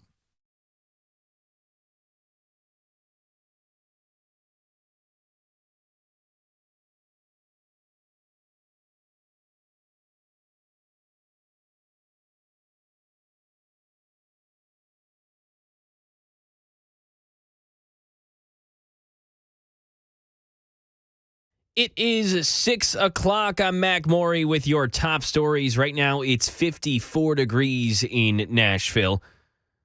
And we've got some showers later on in this week, likely. Got the forecast, latest traffic report upcoming in 5 minutes. Chuck Severson provides us the latest information on the war between Hamas and Israel as the Israeli forces prepare for a ground invasion.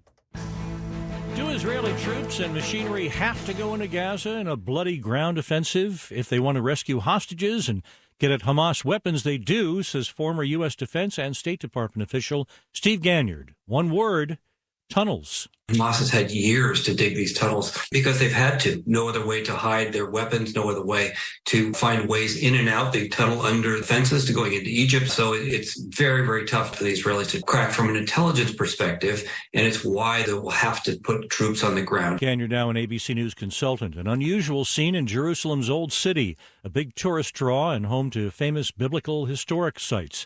Just back from there, ABC's Inez de la Quatera. It was a ghost town. There are rows and rows of shops that have closed down. We spoke to some residents who were talking about how they had never seen it like this before in their lifetimes. Israeli military says it's dropped thousands of bombs on Gaza. With continuing coverage, the Israeli-Hamas war.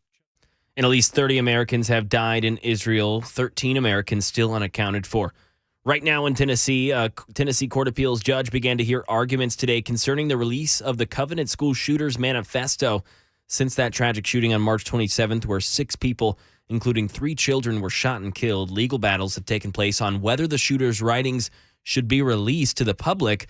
Some Covenant School parents have been outspoken, saying that the writing could bring psychological consequences for both the survivors and their families. And others argue that the public deserves to know this information in the writings.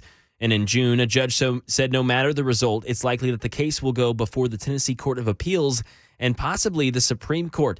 Elsewhere in Middle Tennessee, a Middle Tennessee State University football staff member suspended after an indecent exposure call over the weekend. News 2 says Nicholas Woodley is charged with indecent exposure and was booked on a $1,500 bond after allegedly showing his genitalia to a young girl in the Target store on Old Fort Parkway over the weekend. The arrest affidavit says police were called to the store on Saturday after a man allegedly complimented a young girl on the clothes she was wearing and then removed a basket from in front of his waist to show the girl his genitalia. Well, according to staff directory, Nicholas Woodley served as the director of player personnel for Middle Tennessee State University's football team. In a statement, the athletics department said Woodley has since been suspended from his duties. They take this very seriously and they're looking into the matter. Ken Weaver, WTN News. And that is the latest news. Traffic and weather next. I'm Mac Maury, WTN News.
Well, good evening, everyone. It is 7 minutes now past the hour of 6 o'clock on Super Talk 99.7. I'm Brian Wilson, and you're listening to The Drive. One more hour before we hand it over to the great one, Mark Levin, and he will continue on throughout the evening. We got a lot of stuff that we'd like to get across the goal line here in this last hour.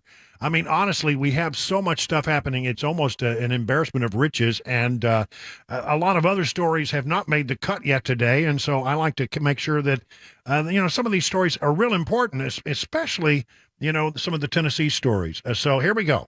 Let's start out here. Governor Lee has sent more Tennessee National Guard troops to the U.S.-Mexico border. He announced that he has authorized the deployment of another unit of Tennessee National Guard troops as Americans continue to call on the federal government to secure our southern border and restore public safety. Tennessee will always step up and serve. We are the volunteer state, aren't we? I've once again authorized the Tennessee National Guard to boost security at our border, and I commend these troops for their critical support.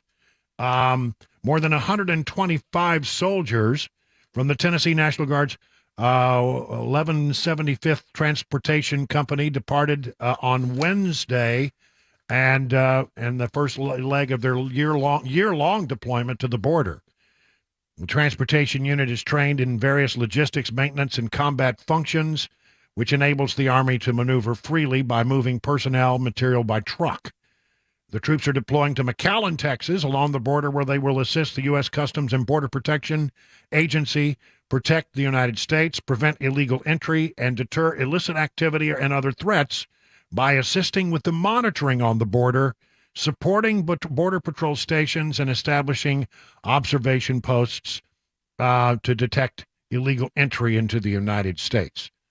So this is a unique mission we've been getting ready for, said Captain Everett Miller, commander of the 1175th Transportation Company. They've been working hard for over a year to prepare for this, and I know that our thoughts and prayers go with our Tennessee soldiers from the National Guard as they head down to the border. Speaking of the border, Iranian national is found in a large migrant group that has been apprehended at the border in Texas. Border Patrol agents apprehended an Iranian migrant on Sunday as he crossed with a group of 130, according to sources operating with the U.S. Customs and Border Patrol. The Iranian migrant is described as a fighting-age single adult male. Border Patrol agents processed a group of mostly Venezuelan immigrants, found a single adult Iranian male hiding within the group. The agents processed the man as a, quote, special interest alien, they or an SIA. Generally, an SIA is a non-U.S. person who, based on analysis of travel patterns, potentially poses a national security risk to the United States or its interests. Such individuals or groups are employing travel patterns known or evaluated to possibly have a nexus to terrorism. DHS analysts includes an examination of travel patterns, point of origin, and travel segments that are tied to current assessment of national and international threat environments. But, it's not just this one. Listen to this. According to Fox News, over the last 14 days, the new fiscal year begins on October 1. And so, this was a couple of days ago, but the numbers are still pretty current. 30 Iranians have been encountered at the border. 30 Iranians, about 60 Syrians, 35 Pakistanis, more than 100 Russians. Why would Russians be coming through our southern border? What good could be coming of that? What do you think the Russians are really doing by sending more than 100? Okay, you think that's bad. Let's talk about the Chinese. 2,000 Chinese have been encountered in the last 14 days. Why are they coming through the southern border? What are they up to? Who are these people? And then also 285 Afghanis. There you have it. That's just in 14 days. I'm telling you, people around the world who do not have our best interests at heart are taking advantage of the chaos on the border to get people across and into this country. Lord knows if we have any terrorist cells operating in this country, but I would bet that we do, because any organization that wants to do harm to the United States absolutely would try to get people through the border while there is chaos. And by the way, these are the ones we encountered. How many did we not encounter? How many did we not know about? There are many questions to be asked about this. And I hope I'm wrong, but I don't think I am, that there are some bad people in our country who came through that southern border, and I hope there is not an attack against the homeland.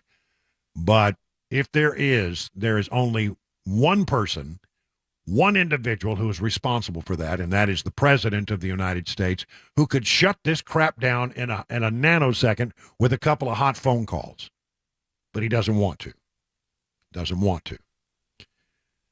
Let's talk about another thing going on with regard to the missing documents.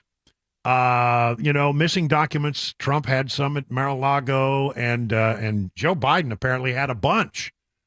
Dating back to the days when he was Senator Joe Biden, even before he became vice president. He's been collecting documents and hiding them and hoarding them.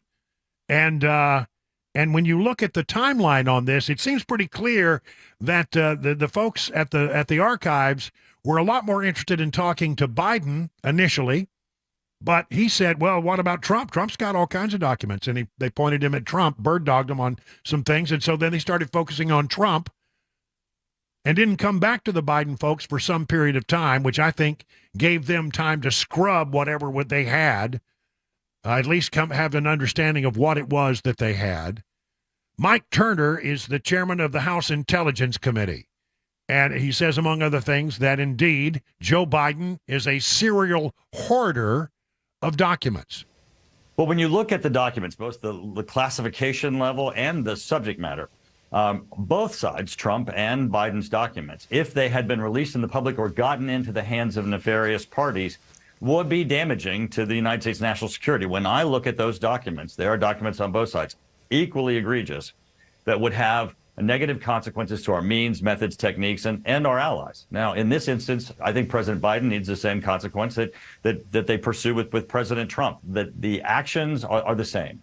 And in this instance, if you notice, Indictment? You're getting leak after leak after leak on the Trump documents. You're hearing nothing on the Biden documents. So you're continuing to see the inequality that comes out of the Justice Department as there's silence on the other side with respect to Biden's. And by the way, he was a serial classified document hoarder. I reviewed documents that were from all the time that he's been in government. This really is a very serious breach by President Biden. Just to be clear here, though, are you saying that President Biden had top secret and TS-SCI classification level documents in his personal home? That's public already, Margaret. That is, so I'm not confirming something that people don't already know. That is correct. Okay, so I think you're saying that he should be indicted when you say treated the same? I think they need to be treated exactly the same. Now, they're continuing their investigation with President Biden. I don't think if President Biden, in the end, has been found to violate the law, and I believe from what I've seen that he should be treated any differently than Donald Trump. I mean, why would he?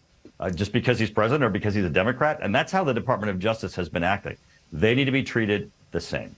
But have you seen evidence of a crime? It sounds like that's what you are saying. I have seen evidence of the fact that classified documents of some of the highest levels have been mishandled by President Biden, yes. And he's been doing it since he was a senator. Now, look, you can argue that, well, you're vice president and some people box up some stuff and it gets sent over for storage at the Biden Penn Center, and I didn't really know what was done. You can make that argument maybe a little bit. I certainly think that is certainly part of what happened with Donald Trump, as far as I can tell. But some of these documents date back to the days when he was a senator and chair of the Senate Foreign Relations Committee. He should never, ever be in possession of classified documents. He was allowed to see documents. He had a certain kind of level of clearance, no doubt, but he was never supposed to hold those documents. Those documents were to be viewed in a skiff and handed back to the officials who brought them. Never supposed to leave the room with them. Never supposed to photocopy them. Never supposed to take notes, really. You're supposed to be allowed to read them, but I mean, somehow he came in possession of them and he kept them. James Comer wants to know if some of the documents that Biden had were really documents that were used to help the clients of his son, Hunter Biden.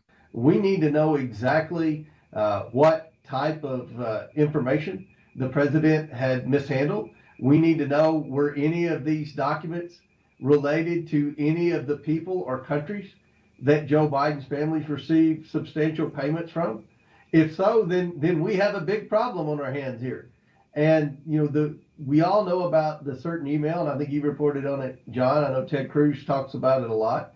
That's on the Hunter Biden laptop. That's written like a classified document. So we all know now, thanks to a lot of good investigative work by you, by the House Oversight Committee, by Stephen Miller, that Joe Biden, while he was vice president, was communicating excessively with Hunter Biden and his associates who were, peddling access to Joe Biden to our enemies all around the world. So we need to know if part of these payments were received in exchange for classified information. I think that's a simple question that shouldn't be hard to answer. So we need to try to know exactly what documents the president mishandled, what he had in his possession. We have a good idea of who all had access to those documents because they were at the Penn Biden Center and in his garage, and we know some of the people that we're investigating for corruption and for criminal activity in the Biden investigation had access to those documents. So we need to know, is there a specific relationship between the money and these classified documents? So that's where our investigation is right now. All right, that's James Comer, chairman of the House Oversight Committee. By the way, there is one document of real interest, according to Senator Ron Johnson, Republican of Wisconsin. It was a detailed sort of assessment of the state of play with Ukraine in 2014, just about the time that Vice President Biden was going over there for a meeting. And there is an email from Hunter Biden to his business partners in Ukraine that sort of reads as if it was cut and pasted from a classified document. Ron Johnson says, when I read the email, a very, very detailed analysis of what was happening in Ukraine. Actually, far more detailed than anything I got as a U.S. Senator from the State Department as a scene setter prior to going to Ukraine or any other foreign country. The email reads as if it were cut and paste from an official government briefing, the official government briefing that one would infer his father had received. Who knows? But I take Ron Johnson's word at that. It is now 21 minutes past the hour of 6 o'clock.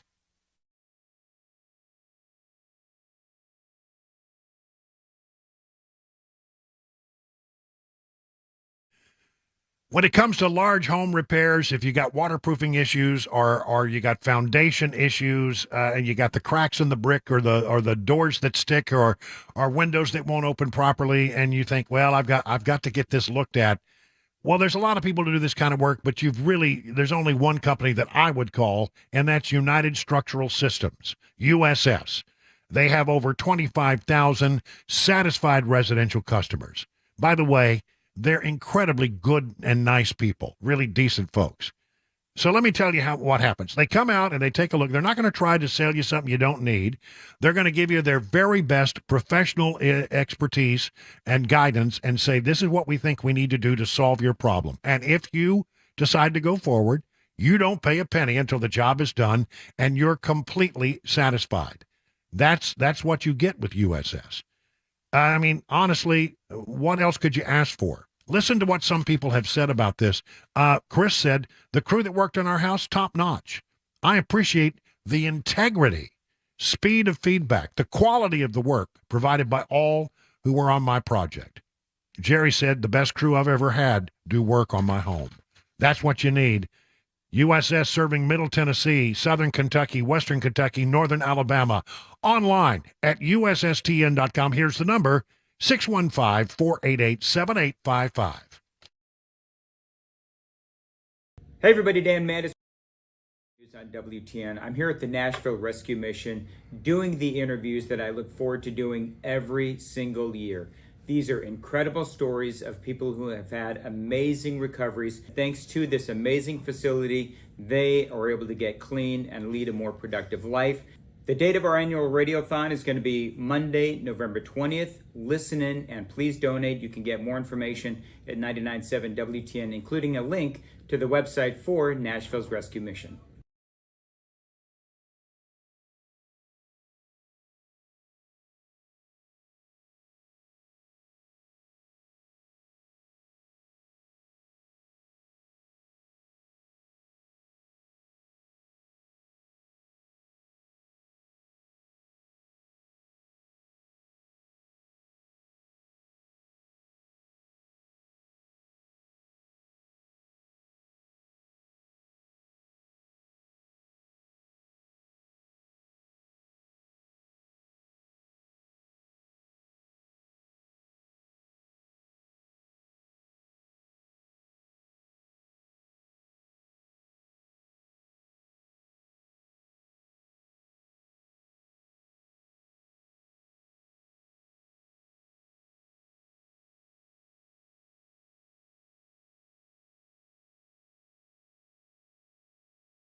It's 25 minutes now past the hour of 6 o'clock. Brian Wilson in the chair and on the air. Hey, listen, I know that, you're going to the grocery store and man, the costs seem to be higher every time you go. We just saw a jump in our local in the Southeast. You talk about inflation and they say inflation. Well, it's at 3-something right now. But you know what? In Tennessee, it's higher. And I don't know, I can't figure out why. I'm trying to figure that out, but I've been told that it is higher here and throughout the South than it is somewhere almost nearly near 5% inflation. And if you look back over the course of this presidency, since Joe Biden raised his hand and took the oath of office, the amount of inflation that we have seen is like 17% and change. And real wages have gone down. That's how much your dollars are worth and how far they get you. They've gone down about 3%. So, since Joe Biden took office, you're about 20% in the hole. And more here in Middle Tennessee. That's just the national average. But don't worry. Janet Yellen, the Secretary of the Treasury, I'm yelling because I'm get irritated here. Janet Yellen says, oh, man, the economy, it's doing fine. Nothing to see here. The American economy is doing extremely well. Inflation has been high, and it's been a concern to households. It's come down considerably. At the same time, we have about the strongest labor market we've seen in 50 years with 3.8% unemployment. And at the same time, America, the Biden administration, has passed legislation that is strengthening our economy in the years to come for the medium term. Well, you know what I say about that. But don't worry, the president says it's working. The Financial Times and the Wall Street Journal have heard me say it before, started calling my plan Bidenomics. Yeah, we have. It's about investing in America and investing in Americans. It's working. That's what he says. Don't pay any attention to your personal experience about all this, because the president and Janet Yellen want you to know it's working. It's working. It ain't working. I'm sorry. The Biden administration apparently is now trying to pay off states and asking them that if we give you money, will you close out a bunch of low-producing oil and gas wells? It's a $350 million program called the Mitigating Emissions from Marginal Conventional Wells. And they say, well, these are small wells. They don't, maybe 15 barrels a day. You know what? You add up enough wells that pump 15 barrels a day and you got something. But they want to plug them up. I'll tell you what, it's those low-producing wells that, they don't run all the time. They sit idle a lot of the time, but when the price of oil goes up, which means there's great demand, those things come alive, and they really do help alleviate the problem. I believe me, I grew up in the West Texas oil fields. I know of what I speak. And there are a lot of these low-producing wells. I think it's a big mistake to plug them, and especially, given the fact that we are so now dependent on oil from the Mideast, and the Mideast is in turmoil. Why in the world would you work to shut down any source of oil and natural gas here within our homeland? It doesn't make sense, but yet, they keep doing it time and time again. Quickly, as long as we're talking about financial matters, home sales now on track to be the slowest since the housing bust in 23 years. It's the highest mortgage rates in 23 years. We've seen things that have not happened since 2011, when we were recovering from one of the worst housing crises ever. So, boy, if you're thinking about buying a house, it's getting really hard because interest rates are up there and they ain't coming down anytime soon. It's now 6:30 on Super Talk.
Let me tell you about Beacon Capital Management. How are you faring in the rough and tumble market? You know, every day it's hard to know what's going to happen. It's up one day, it's down the next. That can be scary.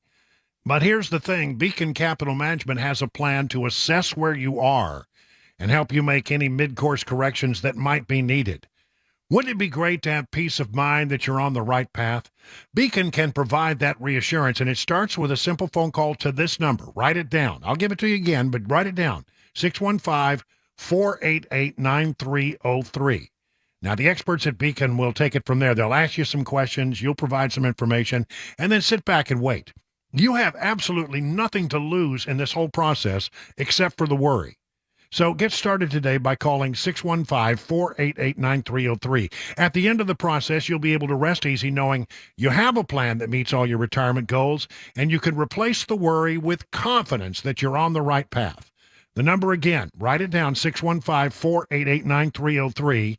The experts at Beacon stand ready to take your stress away, and you can learn more at askbeaconnow.com.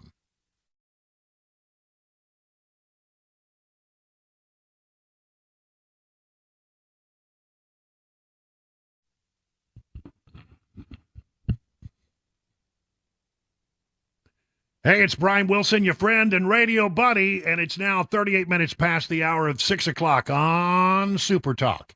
How y'all doing? Did you have a good weekend? I mean, I sure did. I was down in the horsey country down in Giles County, hanging out with the horsey people. Horsey people. And I don't mean that they're horsey in the way that they ask. My mama used to say, you're just being horsey. Well, no, I don't mean that. They ride horses, and they put on bright red jackets, and they put on these little helmets. And they have a bunch of beagles, and they chase or don't chase. I don't know. I've never actually seen a fox. I think they just like to run around in the countryside with their horses and pretend there's a fox. I don't know, but one way or the other, they're down in the horsey country. And then they had a black tie affair. Well, I say black tie. Most of them were wearing their red jackets with the long tails, and the gold buttons. And the flashy collars that tell you which hunt club they're a member of. I mean, it was a window into a world that I really don't know much about. You know, in Texas where I grew up, you don't put on red jackets when you get on a horse. Yeah. No, you put on a cowboy hat, and you put on your what is it? Your heavy jacket, your duster, or your that's right, your duster, and you head out on but I mean. The difference is, of course, around here, the beautiful countryside. I mean, it's so beautiful. You talk about the word bucolic, that really describes Giles County. I mean, some of that country down there, as they call it, hunt country, it's really quite something. And then the Black Tie Fair was held at this place called the Mars Mansion at Milky Way Farms, which the house where it's an old stone and rock home that was built by the man who owned Mars Candy.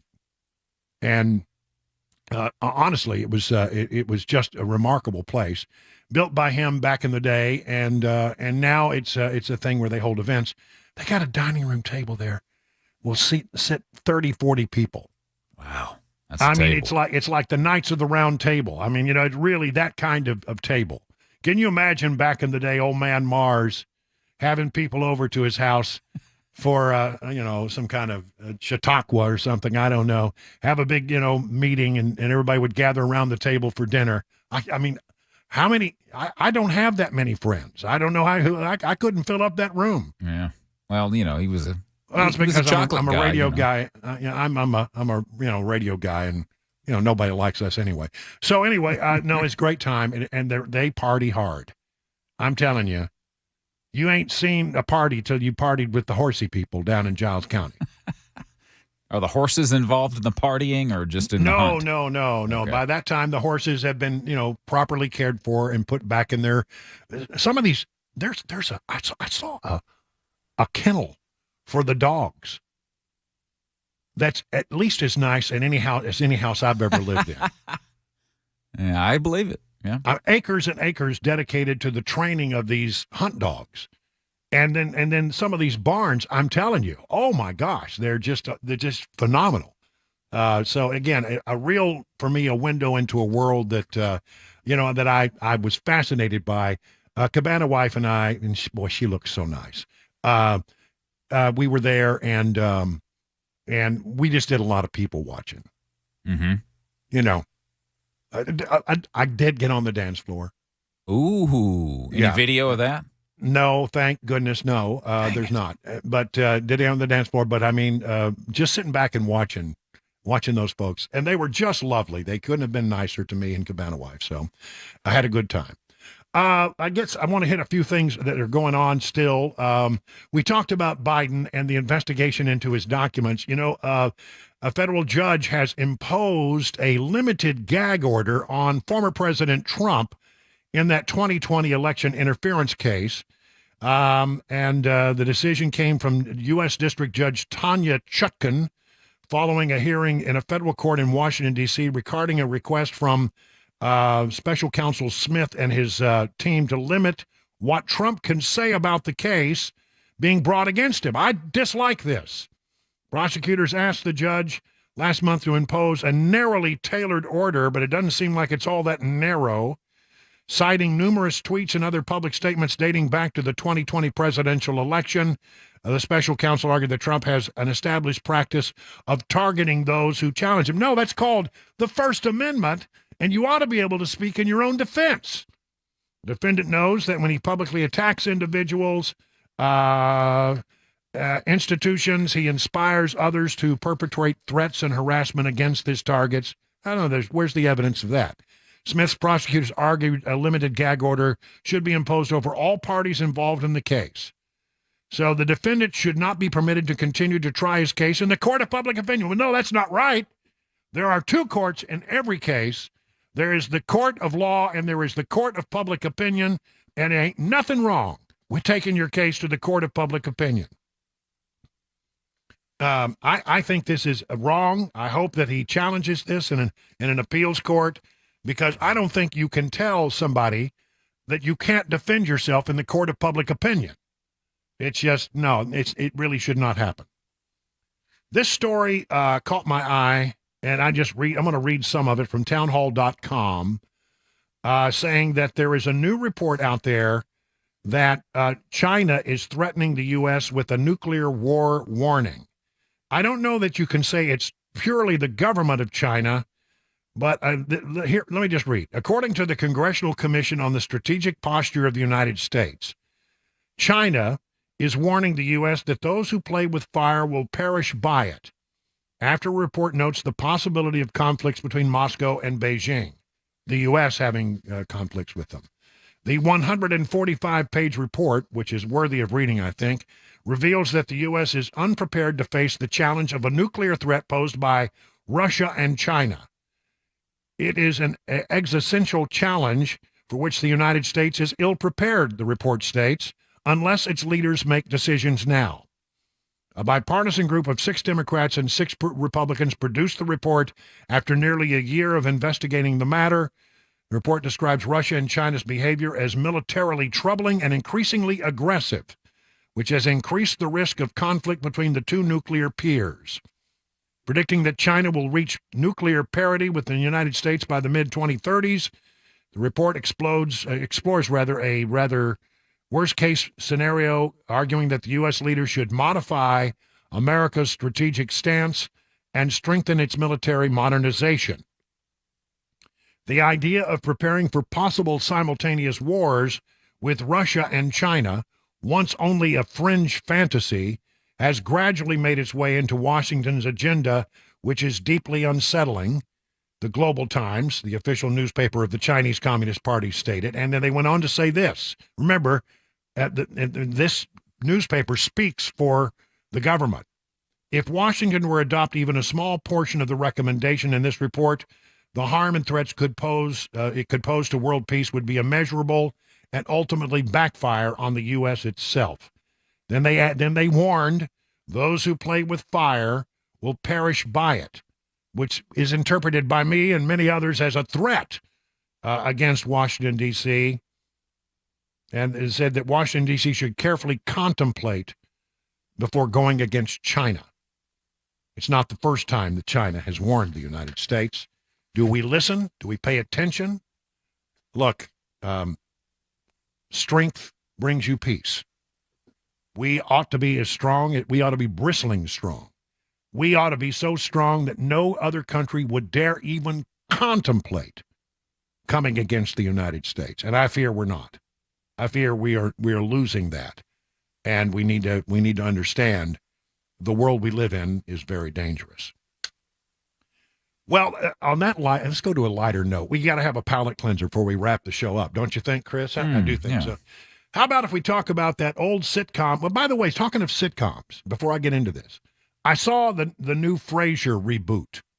Oh yeah, I saw that came out. Yeah, how was it? And I got to say, you know what? I miss the old-fashioned 30-minute sitcom. You know, the traditional 30-minute showcase where you have the same characters and we come to love the characters and you know, you invest in it and you watch it. They don't do that much anymore. And it was sort of fun to watch an old, you know, sort of sitcom be revived. Did it kind of feel like the old Frasier? Yeah. He sang the tossed salad and scrambled eggs and that song, and then but he fell right back into character. And then, you know, I always give a new effort a couple of episodes to see if they can, you know, get their timing down and the characters develop a little more over usually 2 or 3 episodes. Then by about third or fourth, if they don't have it, I'm out. But I mean, he fell right back into that character. And there are new cast of characters around him, and they're finding their way. But a couple of good laughs. I laughed out loud. You know, you have to check it out.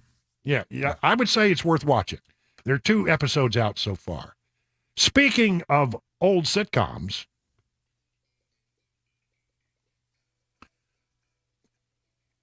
we told you the other day that Jerry Seinfeld was hinting around that there might be a possible reunion where they would where they would take up where the show left off, which was Jerry and Elaine and George and Kramer all going to jail. Yep. A lot of people hated that final episode. It was not good. And Jerry Seinfeld has hinted that they might try a do-over and maybe pick them up after they get out of jail. I don't know. Mm-hmm. Julia Louis-Dreyfus, who I just think she was so good as Elaine, you know. Fake. In the iconic sitcom.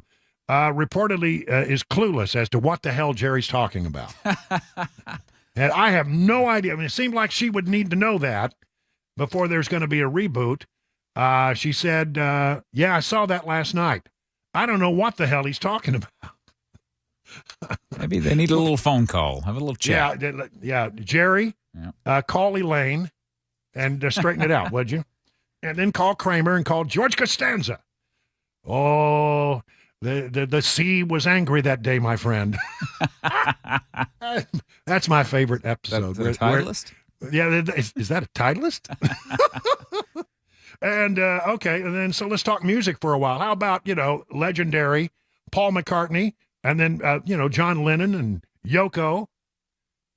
They even wrote a song about it. The Ballad of John and Yoko, which I got to tell you is my absolutely least favorite song written by the Beatles ever. You know, Paul McCartney didn't write that. But there'd been a lot of talk about, did Yoko break up the Beatles? And I don't think she did. I mean, I thought I was willing to, you know, take that into consideration because of the some of the things that I saw in the documentaries. But Paul McCartney says no, that we didn't particularly like it, but out of deference to John, we went along with it. So he doesn't seem to think that was the thing that caused the breakup of the Beatles. 51 minutes now past the hour.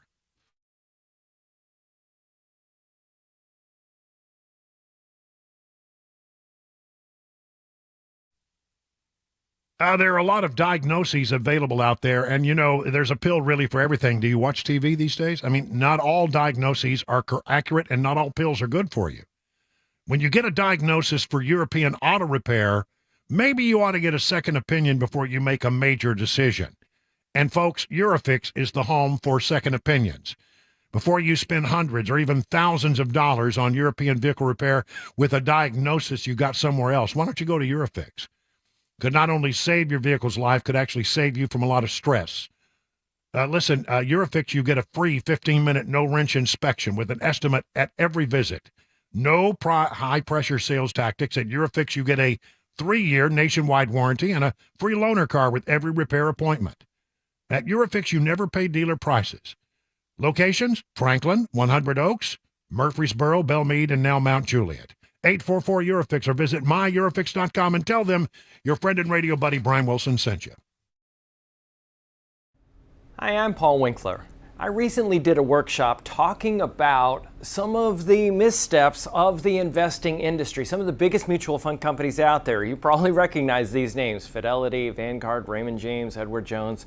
Actually using data and information from their own websites as I walk through this. Now, one of the things I was talking about is diversification and how investors could be in for a rude awakening at the amount of risk that they actually have in their portfolios, and they don't even realize it. Now, the example I like to use to help people understand why do these huge companies do this? I mean, these are big companies. And you go, well, why? Well, think about the diet industry. In the diet industry, you had things like this: fat-free this, fat-free that, fat-free that. And what happened is they did a study. They were looking at diabetes in children. And what they found was that when they went fat-free, they actually ended up with more diabetes rather than less, because what they substituted for fat was sugar. Now, what happens in the mutual fund industry, they tend to keep costs low by investing in very narrow areas of the market that are inexpensive to manage. So what happens is the investor ends up with more risk than they think that they've got. Now, why do they do that? Because you are actually attracted by low costs. Now, it doesn't mean that you can't use these big mutual fund companies. It just means that you have to be eyes wide open. As an investment firm, we help people sidestep these things because sometimes you have no choice. You have a 401k, you're dealing with these fund companies, and you can't go anywhere else. So what we do is we help you go around these landmines. To set up an initial 15-minute phone call, go to our website, paulwinkler.com, or you can just scan the QR code right here. We look forward to talking with you.